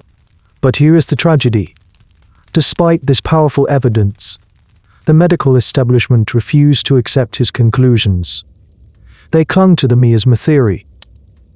They argued it was a coincidence. A government report on the outbreak, led by the chief medical officer, dismissed Snow's evidence and concluded that the outbreak was, in fact, caused by miasma from a faulty sewer. His brilliant detective work was ignored. So now, as you return to the sweltering, stinking summer of 1858, you see the full, terrible picture. The government is spending a fortune to fight the smell. The people are fleeing the bad air. And they are all terrified of the wrong thing. The real killer, the cholera bacteria lurking in the fecal soup of the Thames, is invisible to them. The answer to their problem was presented to them for years ago. But they refuse to see it. A brilliant but frustrated man named Joseph Bazalgette is holding a set of plans that could fix it all. A grand design that would vindicate Snow's theory, not by design, but by glorious, life-saving accident. With the city in chaos, the government in a panic, and the wealthy fleeing for the countryside, our story now turns to a man who has been waiting in the wings. He is not a politician, a doctor, or a famous scientist. He is an engineer, and in the stifling, stinking summer of 1858, his moment has finally arrived. His name is Joseph Bazalgette. Let's find him. You navigate the corridors of an obscure government office, the Metropolitan Board of Works. This was a relatively new and incredibly bureaucratic body, created just a few years earlier to try and bring some order to London's chaotic public services. And here, in a dusty office filled with maps and technical drawings, you find its chief engineer. He is not what you might expect. He is not a loud, commanding figure. He is in his late 30s, impeccably dressed with a quiet, intense, and deeply serious demeanor. He doesn't look like a man who is about to build one of the greatest engineering marvels of the 19th century. Beneath that calm, methodical exterior is a mind of formidable intelligence, ambition, and most importantly, patience. Joseph Bazalgette has been working on the problem of London's sewers for almost a decade. This isn't a new crisis for him. He has been studying the city's topography, charting the fall of the land, calculating flow rates, and drawing up plans while the politicians argued and dithered. He has submitted multiple proposals for a new, comprehensive sewer system. Each time, his plans have been debated, amended, and ultimately shelved due to cost, political infighting, or simple lack of urgency. He is a man with a grand solution, waiting for a crisis big enough to demand it. And now, that crisis is wafting through his office window. His life story is one of perseverance. This is a key part of his character. Early in his career, while working on railway projects, he suffered a complete physical and nervous breakdown from overwork. His doctors told him he might never work again, but he recovered, slowly and deliberately, and came back with a renewed, almost obsessive focus. He was a man who understood the value of meticulous planning and relentless dedication. Now, as the great stink paralyzes the city, his shelved plans are suddenly the most important documents in the country. Committees that had ignored him for years are now calling him to testify. Politicians who couldn't be bothered to look at his maps are now desperately asking him for a solution. And here is a small, but revealing, detail about the man. Amidst all this chaos, Bazalgette remains famously, almost unmoving, calm. While others are panicking, he is simply ready. He unrolls his maps and explains his vision. He has already done the work. He knows exactly what needs to be done. His quiet confidence in the face of city-wide hysteria is, perhaps, his greatest asset. But what was his plan? This is where Bazalgette's genius truly shines. His predecessors had all tinkered with the same basic idea. How can we improve the existing sewers? How can we make them flow better into the Thames? They were all trying to fix a fundamentally broken system. Bazalgette's vision was far more radical. He proposed to abandon the old system entirely. His plan was not to clean the river, but to make the river irrelevant. He saw that the core of the problem was the Thames itself. As long as the city's sewage flowed into the river in the middle of London, the tides would just slush it back and forth, creating a permanent cesspool. His solution was breathtakingly simple in concept and mind-bogglingly complex in execution. He would build a whole new network of massive interceptor sewers, running parallel to the river. These new sewers would catch or intercept all the sewage from the existing drains before it could reach the Thames. Then, using the gentle natural fall of the land, these interceptors would carry the sewage far to the east, miles downriver from the city. There it would be held in giant reservoirs and released into the river on the outgoing tide, to be washed harmlessly out to sea. He was, in effect, building a new, man-made river underneath the city, a bypass for all its waste. The academic debate here focuses on Bazalgette's own beliefs. Was he a secret convert to John Snow's waterborne theory? Did he design his system to stop cholera? The historical record is ambiguous. Publicly, Bazalgette was a professional engineer. He stuck to the engineering problem and didn't wade into medical debates. He was a miasmatist, like almost every other public official of his day. His stated goal was to clean the river to stop the smell, but his plans, whether by accident or by some quiet, unstated design, would be the perfect solution to the cholera problem. He was planning to build the cure for a disease, even if he was doing it for the wrong reasons. As you stand in his office watching him calmly explain his intricate drawings, you realize you are in the presence of the one man who can save this city. He has the vision, the plan, and the tenacity. All he needs is the political will and the money. And as the stink outside grows worse with each passing day, the politicians are finally running out of excuses and out of clean air. The moment is coming when they will have no choice but to hand Joseph Bazalgette the keys to the city's underworld. Under blank check, while Bazalgette waits for the political gears to grind, you find yourself drawn back to the river itself. There is one final, shocking truth about its condition that you need to witness, a fact that goes beyond even the horrifying stench. You stand on the shore in Southwark, one of the most polluted industrialized parts of the city. The air here is a thick stew of smells, the river's foulness mixed with the chemical fumes from tanneries, the smoke from coal gasification plants, and the coppery tang from slaughterhouses. The water that slaps against the grimy shore is not just water anymore. It's a chemical cocktail, an industrial soup. For decades, the factories and workshops lining the river have been dumping their waste directly into the current, completely unregulated. Lead from paint factories, arsenic from leather tanneries, cyanide from gasworks, a witch-esque brew of 19th century industrial poison. And all of this has created a river that is not just disgusting, not just a carrier of disease, but is literally, chemically, flammable. This is a historical fact that is almost bizarre to believe, but it is true. The River Thames in the mid-19th century was so saturated with combustible materials, methane gas bubbling up from the decomposing sewage, oil and grease from workshops, and vast quantities of coal dust from the city's gasworks and power stations, that it could, and occasionally did, catch fire. There are documented accounts of boatmen in the 1840s and 50s reporting flames dancing on the surface of the water, especially in the heavily industrialized stretches of the river. One famous incident, which became something of an urban legend, involved a fire at a riverside warehouse.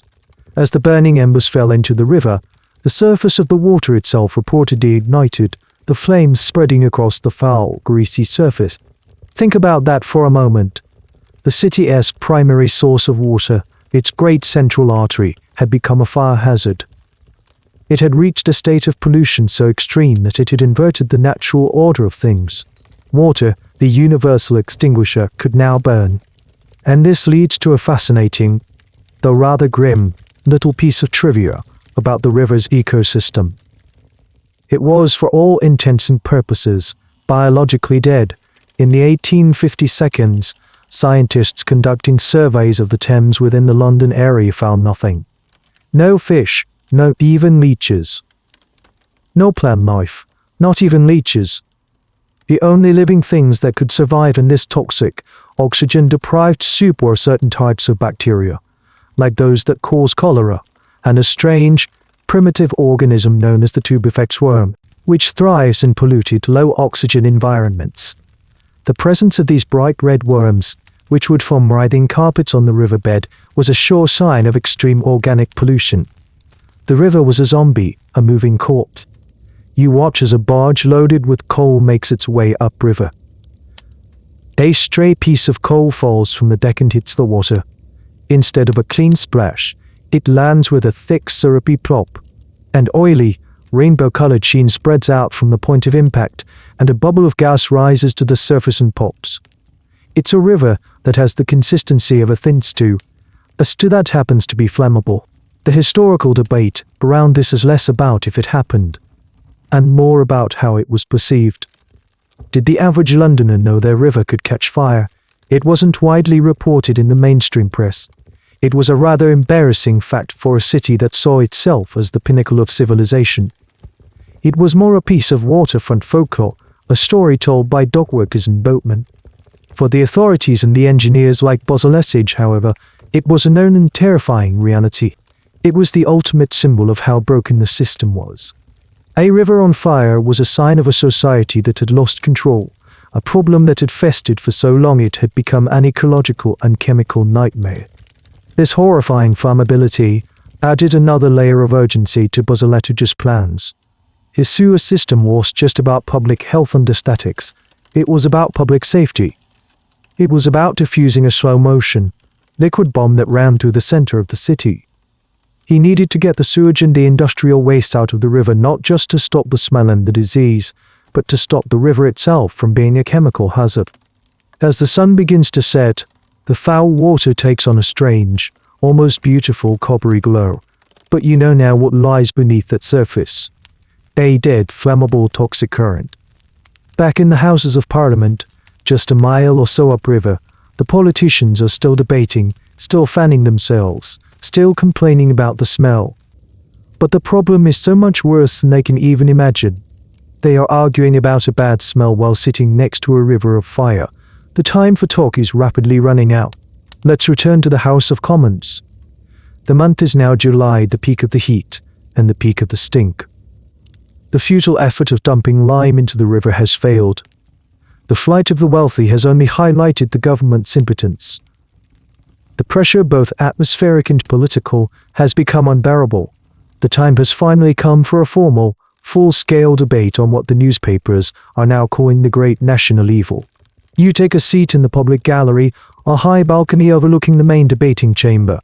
From here, you have a perfect view of the organized chaos of British politics.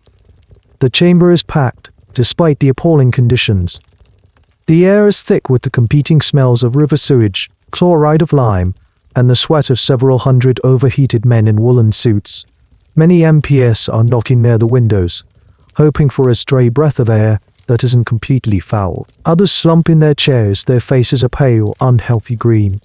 The man who rises to speak is the Chancellor of the Exchequer, Benjamin Disraeli.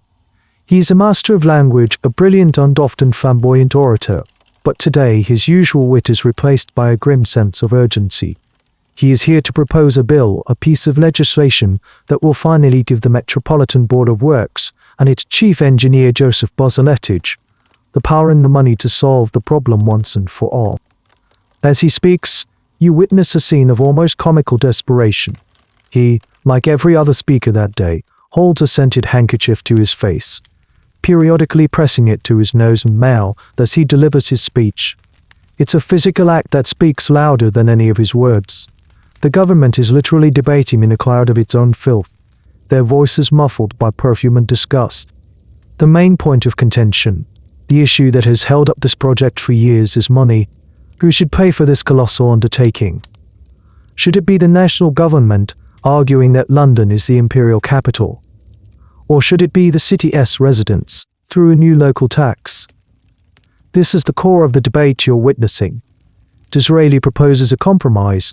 The Board of Works will be allowed to borrow £3 million, an almost unimaginable sum, equivalent to billions today, and repay it by levying a new tax of 3 pence on every household in London for the next 40 years. He calls it a rate in the pound, and it will become the financial engine for the entire project. As the debate rages, you hear the full spectrum of Victorian political thought. Some MPs argue passionately for immediate action, citing the terrifying miasma and the shame of the capital. They tell personal stories of being unable to work in the parliamentary libraries, of seeing their own families fall ill. Others rise to object, not to the idea of the sewers but to the cost. They are the official conservatives, the guardians of the taxpayer's purse, who argue that the proposed tax is an unfair burden on the citizens of London. They propose forming another committee, commissioning another report, waiting for a cheaper solution. And here's a curious detail that reveals the state of mind of the Commons. One MP, in the middle of a serious speech about the financial implications of the bill, is forced to stop. He has been gesturing dramatically, and in doing so has dropped his precious scented handkerchief. He pauses, looking utterly lost for a moment in the foul air, until a fellow MP chivalrously hands him a spare. The entire chamber for a moment is united not by political ideology, but by a shared, desperate need for a bit of perfume. The historical debate here is fascinating. Why now? Why did a government famous for its belief in small government and low taxes suddenly agree to fund the largest and most expensive civic works project in modern history? Some historians argue that the Great Stink was the ultimate catalyst, a sensory assault so profound that it shattered all political and economic objections. Others point to the growing fear of cholera and the potential for mass social unrest, which has a lot of evidence to support it, is that the MPs simply couldn't get their own work done.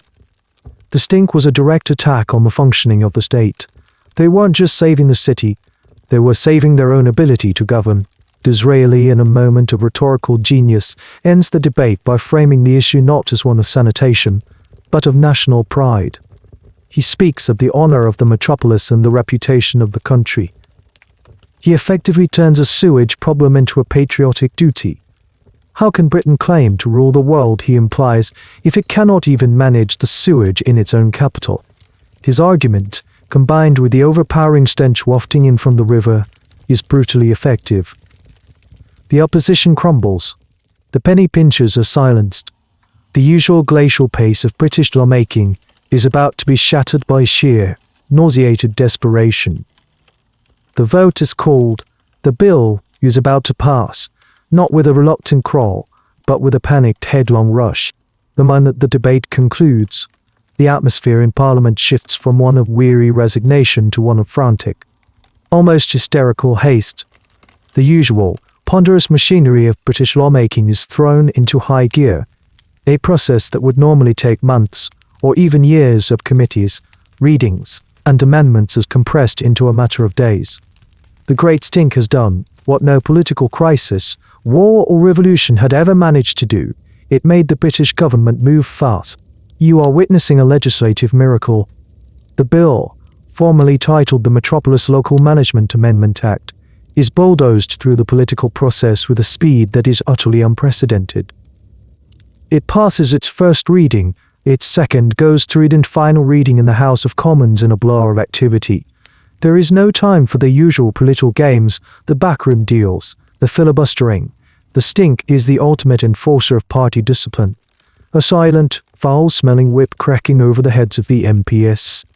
This is the central, astonishing fact of this chapter. The law that authorized the complete rebuilding of London's sewer system, a project of immense cost and complexity, was passed in just 18 days. From its introduction in the Commons to receiving royal assent from Queen Victoria, the entire process took less than 3 weeks. It's a testament to the sheer, motivating power of a city-wide existential crisis. When the alternative is to slowly suffocate in your own filth, political objections tend to melt away. And here's a quirky but telling detail of this mad dash. The official documents from this period, the drafts of the bill and the records of the debates, were said to have been handled with extreme care.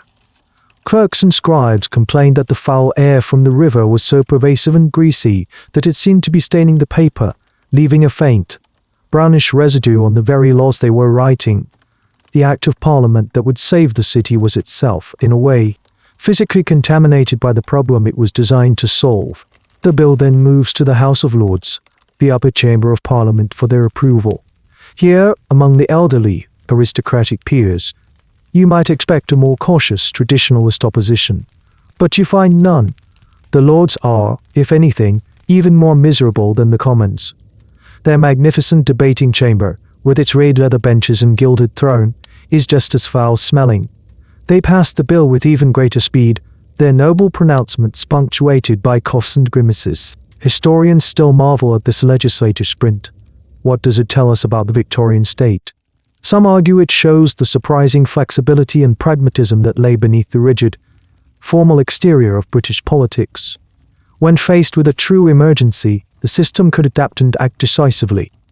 Others see it as a more critical lesson, that the government would only act with such speed when the crisis directly affected the ruling class. Had the stink been confined to the poor districts of the East End, would this bill have been passed in 18 days? The answer is almost certainly no.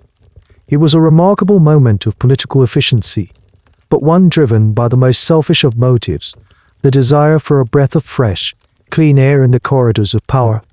On the 2nd of August 1858, the bill is given royal assent, and it officially becomes law. The news spreads through the city like a wildfire. There is a palpable sense of relief, a collective sigh from 3 million people. The government has finally done something real. They haven't just thrown lime in the river, they have committed to a permanent, radical solution. But for one man, the passage of the law is not an ending. It is the beginning. In his office at the Metropolitan Board of Works, Joseph Bazalgette receives the news. There are no celebrations, no grand pronouncements. He is a man of action, not of words. The politicians have had their say, and now their problem is his.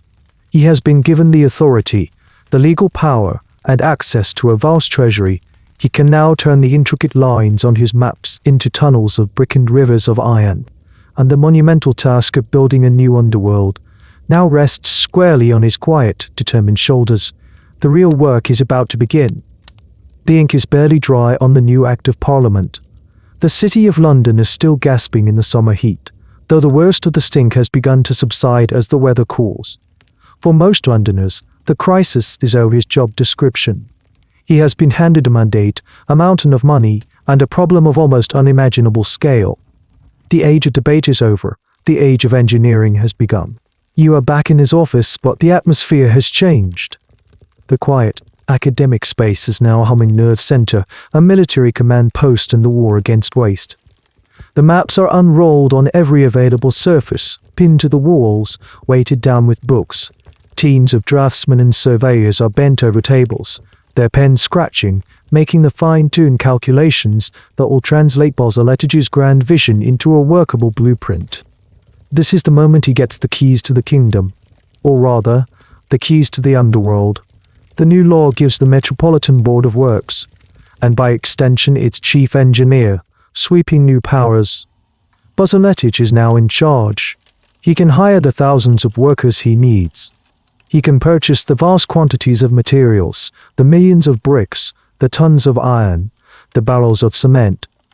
And, most crucially, he has the power of compulsory purchase. He can dig up any street, tunnel under any building, and seize any land necessary for the project. He is, for all intents and purposes, the temporary subterranean king of London, and he wastes no time. Bazalgette is a man transformed. The quiet, patient planner is now a decisive, relentless commander. He reviews every drawing, checks every calculation, approves every contract. His attention to detail is legendary. He is creating not just a sewer system, but a single integrated machine, and every part has to be perfect. Here is a small but critical detail that showcases his foresight. When calculating the diameter of the main interceptor sewers, he takes the measurements from the most densely populated area of London and calculates the maximum possible sewage that area could produce. Then he looks at his chief draftsman and says, "Well, we're only going to do this once, and there's always the unforeseen." And with that, he doubles the diameter of the pipes on the blueprint. This single, almost casual, decision is an act of pure genius. It ensures that the system will not only solve London's current problem, but will also be able to cope with the city's continued explosive growth for the next century and beyond. He is not just building for his time, he is building for our time. The historical debate here centers on Bazalgette's management style. Was he a visionary genius who oversaw every detail, or was he the public face of a massive team effort? The truth, as is often the case, is somewhere in between. He certainly had a team of brilliant engineers working under him, men like John Brandt and William Haywood.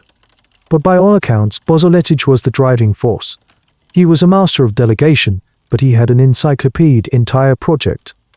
He could, and often did, show up unannounced at a construction site and point out a flaw in a bricklaying pattern, nor a miscalculation in a gradient, much to the astonishment of the foreman. The sheer ambition of the project is staggering. It will require the excavation of 3.5 million cubic yards of earth. It will use over 300 million bricks. It will stretch for over 82 miles in its main interceptor tunnels alone. It will be the single largest and most complex civil engineering project the world has ever seen, more ambitious in its own way than the pyramids or the great cathedrals of Europe. And it all begins here in this office with this quiet, determined man. You watch him as he signs a purchase order for a vast quantity of Portland cement, a relatively new material that will be crucial to the project's success. He is not just designing a sewer, he is pushing the boundaries of technology and materials science. The city above ground is slowly returning to normal. The wealthy families are returning from the countryside. The politicians are congratulating themselves on their decisive action. They have passed their law and can now move on to other, more pleasant, imperial matters. But they have no real concept of the monumental task they have unleashed. Beneath their feet, Joseph Bazalgette is preparing to turn their city upside down, to wage a decade-long war of brick and iron in the darkness. He holds the power, and he holds the future of London in his steady, capable hands. The vision is about to become a reality. With the full authority of Parliament behind him, Joseph Bazalgette can finally unveil the breathtaking elegance of his master plan. It's a vision that has lived for years on paper, a complex web of lines and gradients that only a handful of engineers could truly comprehend. Now, you get to see it, not just as a blueprint, but as a concept, a revolutionary idea for how a city can live and breathe. Let's imagine you're standing with Bazalgette in front of a huge, simplified map of London. The River Thames is a thick blue line, snaking through the middle. A chaotic mess of thin red lines represents the old sewers, all of them draining directly and disastrously into the river. Bazalgette takes a piece of charcoal and, with a few confident strokes, draws his solution over the top. He draws 3 thick black lines on the north side of the river, and 2 on the south. These are his interceptor sewers. Unlike the old sewers that ran downhill towards the river, these new, massive tunnels run gently downhill from west to east, parallel to the river. They are like new highways, built to cuff and catch the traffic from all the old local roads. He explains the logic. On the north side there will be 3 interceptors at different levels. The high-level sewer will start in the hills of Hampstead and use natural gravity to carry the waste from the high ground all the way to the east. The middle-level sewer will do the same for the central part of the city. But the real challenge is the low-level sewer, which will serve the low-lying areas right next to the river, areas like Westminster itself. This sewer will actually be below the level of the Thames at high tide. It cannot rely on gravity alone. This is where the second part of his genius comes into play. The low-level sewer will carry its contents to a specific point, a brand new pumping station. There, powerful steam engines will lift the millions of gallons of sewage upwards, so it can continue its journey eastward by gravity once more. It's a brilliant combination of natural forces and industrial power. And where is all this sewage going? Bazalgette draws a final point on the map, far to the east of the city, at a place called Beckton on the north bank and Crossness on the south. Here, he explains, they will build enormous underground reservoirs, capable of holding the city's entire daily output of waste. The sewage will be held in these tanks until high tide. Then, and only then, as the tide begins to ebb, the great sluice gates will be opened, and the contents will be released into the center of the river to be carried far out into the North Sea. This is the core principle of the whole system: get the sewage out of the city before it can stagnate. It's a principle of bypass, not purification. He isn't trying to clean the sewage. He is simply redirecting it, using a masterful understanding of London's geography and the power of the tides. And here's a small detail that shows the beautiful, almost poetic, logic of the design. The interceptors were not just straight tunnels. They were gently curved, egg-shaped in their cross-section. This wasn't for aesthetic reasons. Bazalgette and his team calculated that the egg shape, with a narrower end at the bottom, was the most efficient. When the flow of sewage was low, it would be concentrated in the narrow channel at the bottom, making it run faster and preventing solids from settling and causing blockages. When the flow was high after a rainstorm, the wider upper part of the tunnel could handle the massive volume. It was a self-cleaning design of incredible elegance. The historical debate around this plan is minimal, because its genius is so self-evident. However, some historians have discussed the road not taken. Were there other competing plans? Yes, there were. Some engineers proposed a multitude of smaller, local treatment plants. Others suggested enormous filtration beds. But Bazalgette's plan was the only one that addressed the problem with the necessary scale and audacity. He understood that London was not a collection of villages, but a single, vast organism that needed a single vast solution. His competitors were thinking about fixing drains. He was thinking about replumbing an entire civilization. One of the most radical parts of his vision was what he planned to build along the riverbank to house the low-level sewer. He wouldn't just bury it. He proposed to build a massive new river wall, a stone embankment, reclaiming acres of the foul-smelling mudflats.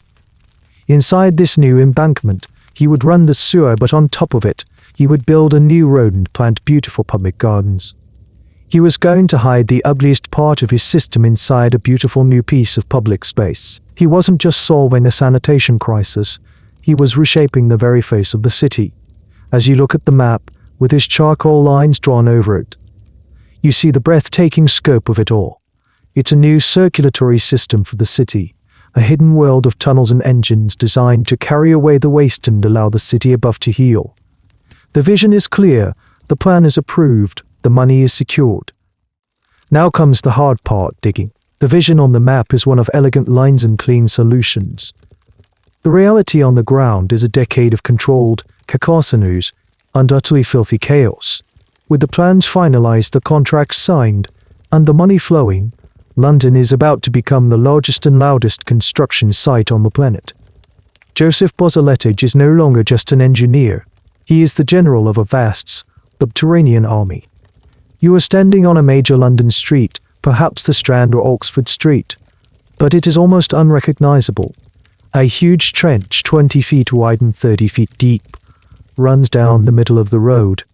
It's a raw, open wound in the fabric of the city. The noise is relentless, the rhythmic clang of thousands of pickaxes hitting stone, the shouts of the foreman, the creak and groan of wooden cranes lifting buckets of earth, and the constant rumble of horse-drawn carts carrying away the soil. This is what the construction of the interceptor sewers looked like. It was a project that, for nearly 10 years, turned the city upside down. To lay the main sewers, Bazalgette just men had to dig massive trenches, a technique known as cut and cover. They would dig the trench, build the brick sewer at the bottom, and then cover it back over. It was brutally effective, but it meant that London's busiest streets were transformed into long, muddy canyons, causing traffic jams and disruptions on an epic scale. The workforce was immense. At its peak, tens of thousands of men were employed on the project. They were known as navvies, a nickname derived from the navigators who had built Britain's canals a century earlier. They were a famously tough, hard-drinking, and highly skilled class of manual laborers, the shock troops of the Industrial Revolution. You watched them, stripped to the waist in the muddy trench, their bodies lean and muscular, working with a speed and efficiency that is both terrifying and mesmerizing. It was dangerous, back-breaking work, with the constant threat of cave-ins, underground floods, and accidents. And here is a little-known fact about the sheer disruption they caused. The sewer trenches didn't just interrupt traffic, they sliced through the city's entire existing underground infrastructure. As they dug, the navvies had to carefully navigate a chaotic, uncharted web of water mains, gas pipes, and the foundations of ancient buildings. One of the most complex jobs was temporarily routing the old sewers themselves, keeping the city's waste flowing while they built the new system around it. It was like performing open-heart surgery on a patient who had to remain awake and walking around for the entire procedure. Of course, the project was not universally popular with Londoners. Shopkeepers complained that the endless trenches were driving away their customers. Wealthy homeowners were furious about the noise and the dirt. The cab drivers of London, a famously grumpy bunch, were driven to despair by the endless detours and road closures.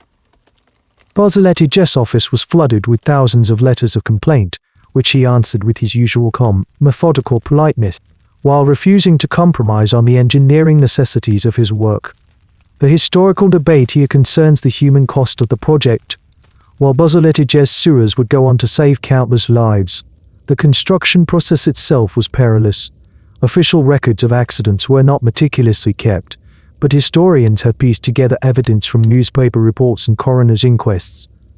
Men were crushed by collapsing tunnels, drowned in sudden bursts from underground rivers, and injured by equipment. It's a classic Victorian paradox. A grand project designed to improve public health was built on the back of a workforce whose own health and safety were often a secondary concern. As you walk along the edge of the Great Trench, you peer down into the depths. At the very bottom, in the flickering light of lanterns, you can see the bricklayers. They are the artists of this underworld, working in teams, laying millions of bricks with incredible speed and precision, forming the perfect, smooth egg-shaped curve of the new sewer. Their trowels flash, their voices echo in the confined space, They are building a subterranean cathedral that most of them will never see again, a hidden monument to their skill. The city is a scene of immense contrasts. Above ground, life goes on. People rush to their offices, horse-drawn omnibuses rattle by, vendors sell their wares. But just below their feet, a secret revolution is taking place. A new city is being born in the darkness and the mud, a city of tunnels that will allow the one above to finally breathe. It is a decade of noise, dirt, and disruption, the necessary price for a cleaner, healthier future. Down in the muddy, lantern-lit trenches, amidst the clang of shovels and the shouts of foremen, a quiet hero of our story is being put to work. It's not a person nor a machine. It's a material, a fine, grey powder that, when mixed with water and sand, becomes the very bedrock of the modern world. You are witnessing the first large-scale use of one of the most important inventions of the 19th century, Portland cement. One of the Navvi's gestures to a stack of heavy paper sacks. He rips one open with his trowel and the grey powder billows out. He mixes it with sand and water, creating a thick, smooth mortar. This, he explains, is what holds the whole system together. It's the glue for the 318 million bricks that will line the sewers. This is a key technological element of the project's success. Traditional cement, used for centuries, was made from lime and was relatively soft and slow to set. It wouldn't have been strong enough or waterproof enough for the immense pressures of Bazalgette's sewer system.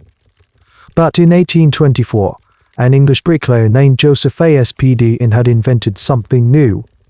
He had fired a mixture of limestone and clay at incredibly high temperatures, creating a hard, glassy substance called clinker. When ground into a powder, this clinker produced a cement that was far stronger, set much faster, and was completely waterproof. He called it Portland cement because its color resembled the prestigious building stone quarried on the Isle of Portland. For decades, this new material was a niche, expensive product. But by the 1852, its manufacturing process had been perfected, and its price had come down. Bazalgette, ever the meticulous planner, recognized its potential. He knew his sewers would be under constant attack from water pressure from the outside and the corrosive force of the sewage on the inside. He needed a material that would last for centuries, not decades. He made the crucial decision to specify that only the highest quality Portland cement be used for the entire project. And here's a fascinating little story that illustrates Bazalgette control. He didn't just trust the manufacturers. He set up his own dedicated testing facility. He hired a brilliant chemist, John Grant, whose only job was to test the quality of the cement being supplied. You can picture this scene, a small, dedicated lab where workers would take samples from every single batch of cement that arrived. They would form the wet cement into small briquettes, let them set, and then use a special machine to test their tensile strength, pulling them apart until they snap. Grant developed a rigorous set of standards, far higher than anything the manufacturers had ever had to meet before. He would reject entire shipments if they were even slightly below his specifications. At first, the cement suppliers were furious. They complained that his standards were impossibly high, but Bazalgette backed him completely. Soon, the manufacturers realized that if they wanted this huge, lucrative government contract, they had to improve their own processes to meet his demand. The historical debate here revolves around the long-term impact of this decision. Bazalgette's insistence on high-quality cement didn't just ensure the longevity of his own sewer system. By creating such a massive demand and forcing the suppliers to meet his rigorous standards, he single-handedly kick-started the modern, industrialized cement industry. The standards and testing methods developed by John Grant for the London sewers became the industry standard across the world for the next 50 years. They were building a sewer, but in the process, they were revolutionizing the entire construction industry. You watch as a bricklayer takes a dollop of the wet mortar and expertly spreads it on a brick. He taps it into place, creating a perfect, watertight, durable material. They are not just building a tunnel. They are building a single, monolithic, underground stone tube, fused together by this revolutionary grey powder. This quiet, unassuming material is the reason the sewers have survived for over 150 years. It's the reason they can withstand the immense pressure of the ground above and the constant flow within. It's the unseen, unsung hero the silent partner to Bazalgette's grand design. While the great steam engines would provide the power and the bricks would provide the structure, it was the humble Portland cement that gave the system its permanence, its ability to endure long after the men who built it were gone. The sewer tunnels themselves were a hidden, utilitarian marvel, but Bazalgette's vision extended beyond the merely functional. He understood that this great public work needed visible, public symbols of its importance and power. He knew that the most critical parts of his system, the pumping stations that would lift the sewage from the low-level sewers, would be housed in massive industrial buildings, and he was determined that these buildings would not be ugly, smoke-belching factories. They would be temples of the industrial age. You have travelled east, following the path of the new sewers, to a place called Crossness on the marshy south bank of the Thames, miles from the city centre. Here, at the end of the line, stands one of the jewels of the new system, the Crossness pumping station. As you approach, you are not prepared for what you see. This is no mere shed for machinery. This is a magnificent, cathedral-like structure, built in a bold, ornate style known as Romanesque revival. It has grand, arched-windowed, intricate brickwork, and a towering central clock tower that also cleverly conceals the chimney for the steam engines. If you didn't know what it was, you might mistake it for a grand church or a lavish railway terminus.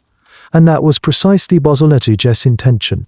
He wanted to celebrate the engineering that was saving London. He was giving the city's sewage a palace. You step inside, and your jaw drops.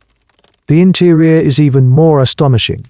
The vast engine house is a riot of colour and craftsmanship. The cast iron that makes up the staircases, the railings, and the decorative grills is incredibly ornate, painted in vibrant shades of reed green and gold. The supporting columns are beautiful leafy capitals, like something out of a medieval manuscript. It is a symphony of ironwork, a style that has been nicknamed Cathedral of Iron. And in the center of this hall, gleaming like monstrous idols in a temple, are the engines themselves. 4 of them, each named after a member of the royal family: Victoria, Prince Consort, Albert Edward, and Alexandra. They are giants of iron and brass with colossal overhead beams that rise and fall with a slow, ponderous, and incredibly powerful rhythm. These are among the largest single-cylinder steam engines ever built. Each one is capable of lifting 6 tons of sewage with every single stroke, pumping it up 30 to 40 feet from the low-level sewer into the main reservoir. This is the beating heart of the entire system, the relentless, steam-powered muscle that makes the whole thing work. The sound is immense, a rhythmic, deep-throated thump-thump-thump-thump-thump that you feel in your chest, combined with the hiss of steam and the groan of massive moving parts. It is the sound of London's salvation. Here's a fascinating detail that speaks to the pride they took in this work. Not only was the ironwork decorative, but the very machinery was polished to a mirror shine. The engineers and stokers who worked here treated these engines with a reverence usually reserved for sacred objects. They were not just running a pump, they were the high priests of a new kind of sanitation technology. The historical debate around these buildings is one of intent. Why did Bazalgette and the Board of Works spend so much public money on lavish decoration for an industrial building in the middle of a marsh, a place most Londoners would never see?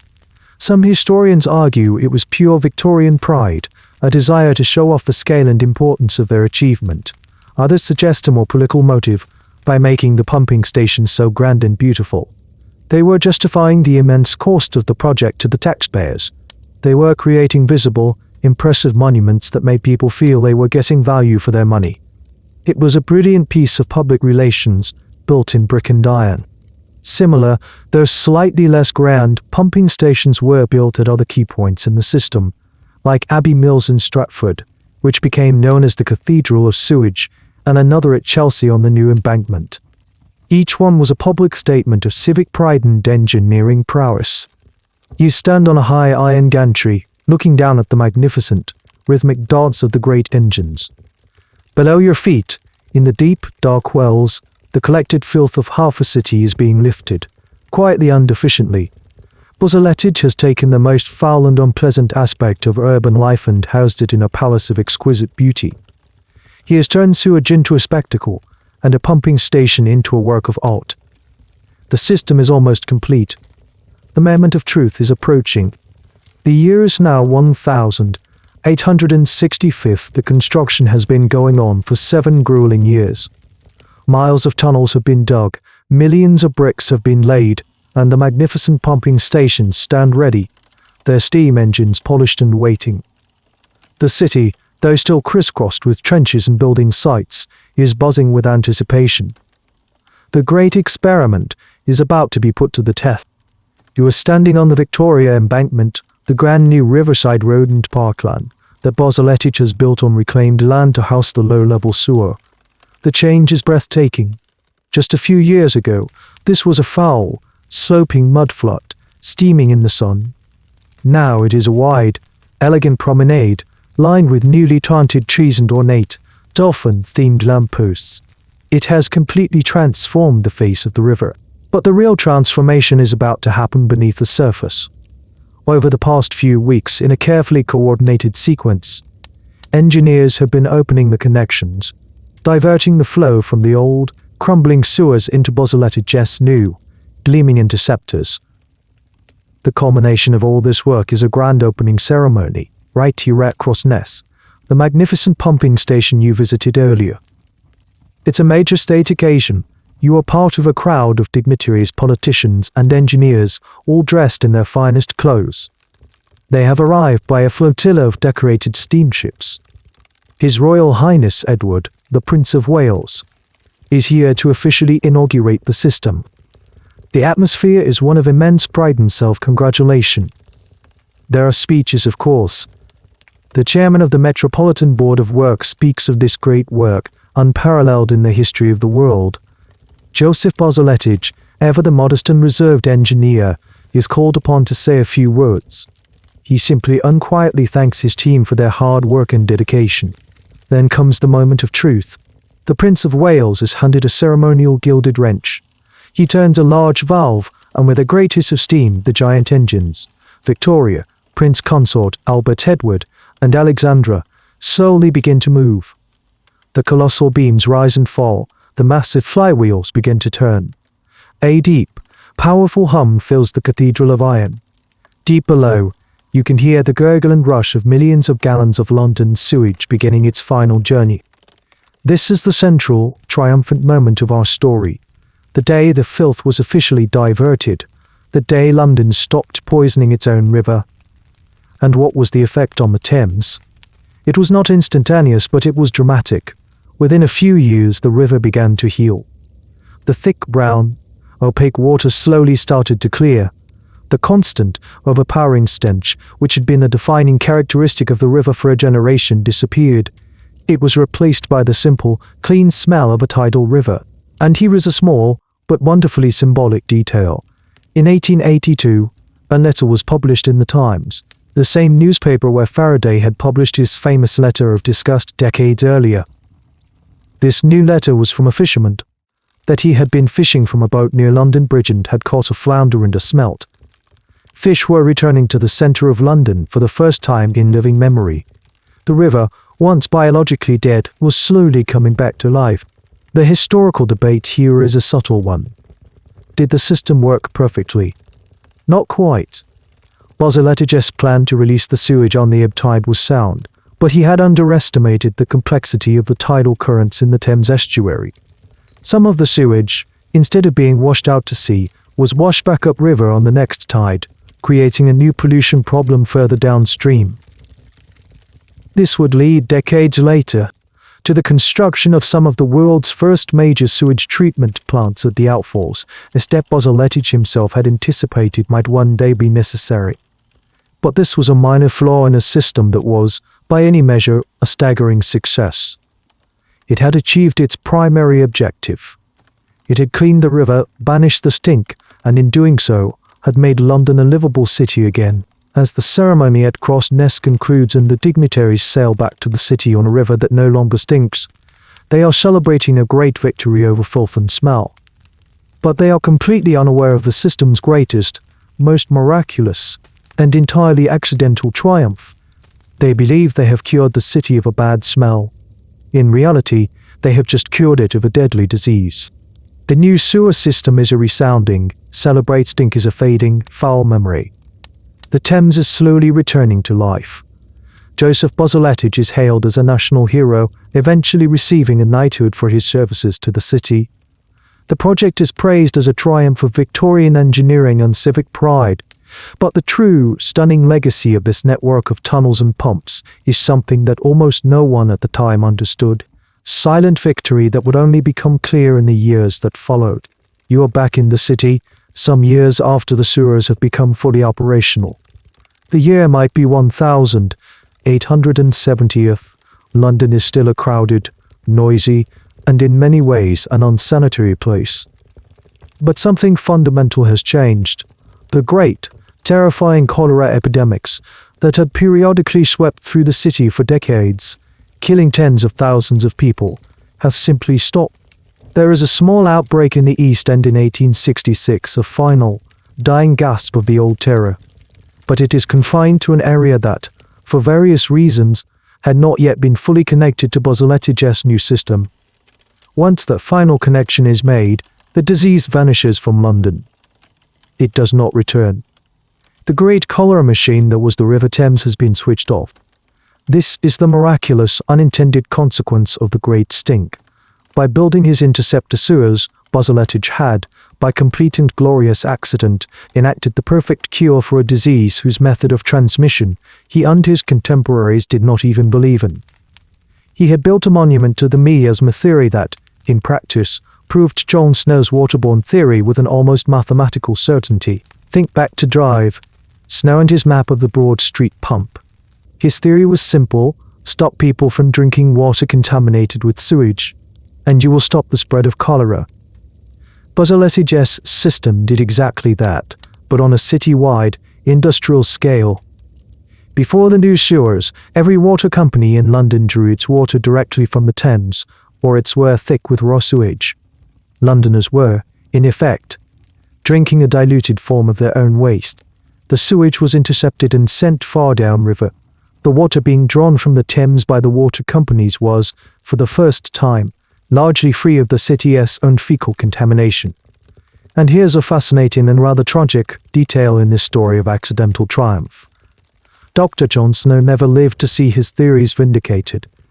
He died in June of 1858, at the age of just 45, right at the very beginning of the Great Stink. He died of a stroke, his controversial ideas still dismissed and ridiculed by the medical establishment. He never knew that the crisis unfolding as he lay dying would lead directly to the construction of a system that would prove him spectacularly, unequivocally right. It is one of history's great and bitter ironies. The historical debate here is a rich one. How should we remember this achievement? Was it a triumph of science or a triumph of engineering? Was it a stroke of genius or a stroke of dumb luck? The most compelling argument is that it was a unique combination of both. It was a project conceived for the wrong reasons, to fight miasma, that achieved the right results, ending cholera, because of brilliant engineering. Bazalgette may have been aiming at the wrong target, but he built a weapon so powerful and effective that it eliminated the real enemy by accident. It would take many more years for the germ theory of disease, championed by scientists like Louis Pasteur and Robert Koch, to become widely accepted and for Snow to be recognized as a visionary hero of public health. For a long time, the disappearance of cholera from London was seen as a mystery, or simply as a happy side effect of the general clean-up of the city. But now, with the benefit of hindsight, you can see the truth. Every brick in Bazalgette's sewers is a testament to John Snow's lonely, brilliant work. You can walk the streets of London, even in the poorest neighborhoods, and know that the water coming from the pump on the corner is no longer a death sentence. The city has been saved from its greatest fear, the terrifying cholera epidemic. And it was all because the smell of the river got so bad one summer that the men in Parliament couldn't stand it any longer. They had stumbled backwards into one of the greatest public health victories in human history. Our journey through the stench and chaos of Victorian London is now drawing to a close. You stand once more on London Bridge, the very same spot where our story began. It is many years later. Joseph Bazalgette has passed into history, his great work complete. The city around you is still recognizably London, but it is a metropolis transformed. The air is cleaner, free from the ever-present, foul miasma that once defined it. The river below flows with a newfound clarity, no longer the sludgy, brown soup you first witnessed. A fisherman is casting a line from the shore, a sight that would have been a laughable fantasy in 1858. The Great Sewer System, the hidden monument to the Great Stink, has been working silently and efficiently day and night for decades. It has survived the continued growth of the city, the strain of 2 world wars, and the relentless march of time. And this brings us to the final, and perhaps most astonishing, fact of our entire story. The vast network of tunnels that Bazalgette designed and built in the mid-19th century is not a museum piece. It is not a ruin. It is, to this day, the core of London's sewage system. The very same brick-lined, egg-shaped interceptors are still carrying the city's waste. The magnificent pumping stations, though now powered by electricity instead of steam, are still lifting the sewage as they were designed to do. You, as a modern visitor to London, are still being served by the genius and foresight of a Victorian engineer who was so meticulous that he future-proofed his creation for over a century and a half. When you walk along the Victoria Embankment, enjoying the riverside gardens, you are walking directly on top of his low-level sewer. When you flush a toilet in central London, the contents of that flush will almost certainly find their way into one of his interceptor tunnels. His work is not just history, it is living, breathing, or perhaps more accurately, flowing infrastructure. And here is a quirky, modern detail that serves as a final testament to his work. In recent years, as engineers have worked to upgrade and expand the system for the 21st century, they have had to build new tunnels and access shafts. When they break through into Bazalgette's original tunnels, they often find them in astonishingly good condition. The brickwork is still sound, the mortar made from that high Cortland cement still solid. The navvies and bricklayers of the 1862 built their subterranean cathedrals to last. Of course, the system is now under immense strain. A city of nearly 9 million people puts a far greater burden on the sewers than Bazalgette, even with his famous double the diameter foresight, could have ever fully anticipated. Modern life has also introduced new challenges he could never have imagined, like the infamous fat bergs, gargantuan, solid masses of cooking fat, wet warts, and other non-biodegradable waste that can clog even his mighty tunnels. This has led to the construction of a new, even deeper super sewer to supplement his original design. But the historical debate at the end of this story is one of legacy. What is the ultimate lesson of the Great Stink? Is it a story about the triumph of engineering over a natural problem? Is it a story about how political can only be generated by a crisis that affects the powerful? Or is it a story about how a society, motivated by a completely wrong scientific theory, can accidentally stumble into a brilliant solution? The answer is that it is all of these things. It's a messy, complex, and deeply human story. It's a story about a city that was so successful, it almost choked on its own waste, a government that was shamed into action by a bad smell, and an engineer who was given the chance to build a masterpiece in the dark. As you look at the city, bustling and alive, you realize that the most important parts of a civilization are often the ones you cannot see. The health, the prosperity, the very survival of this great metropolis all depend on the dark, silent, ceaseless flow in the tunnels beneath your feet.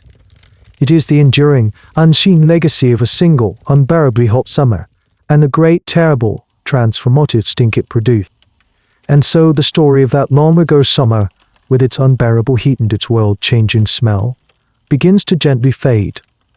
The clang of the navvies' shovels grows distant, the hiss of the great steam engine softens to a whisper, and the dark, flowing river of waste finds its peaceful, quiet resolution out in the endless sea. The memory of the stink itself dissolves, leaving behind only the clean air of a city that has been healed, a city that can breathe again. You can feel that same sense of peace settling over you now.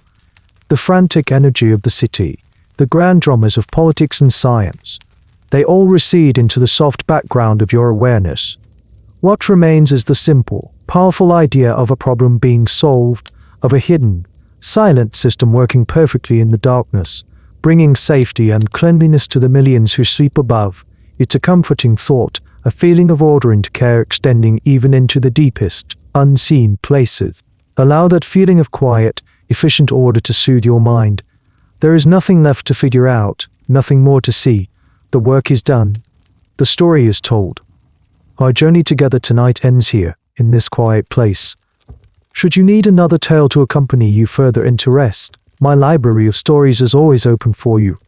May your dreams be kind. Good night.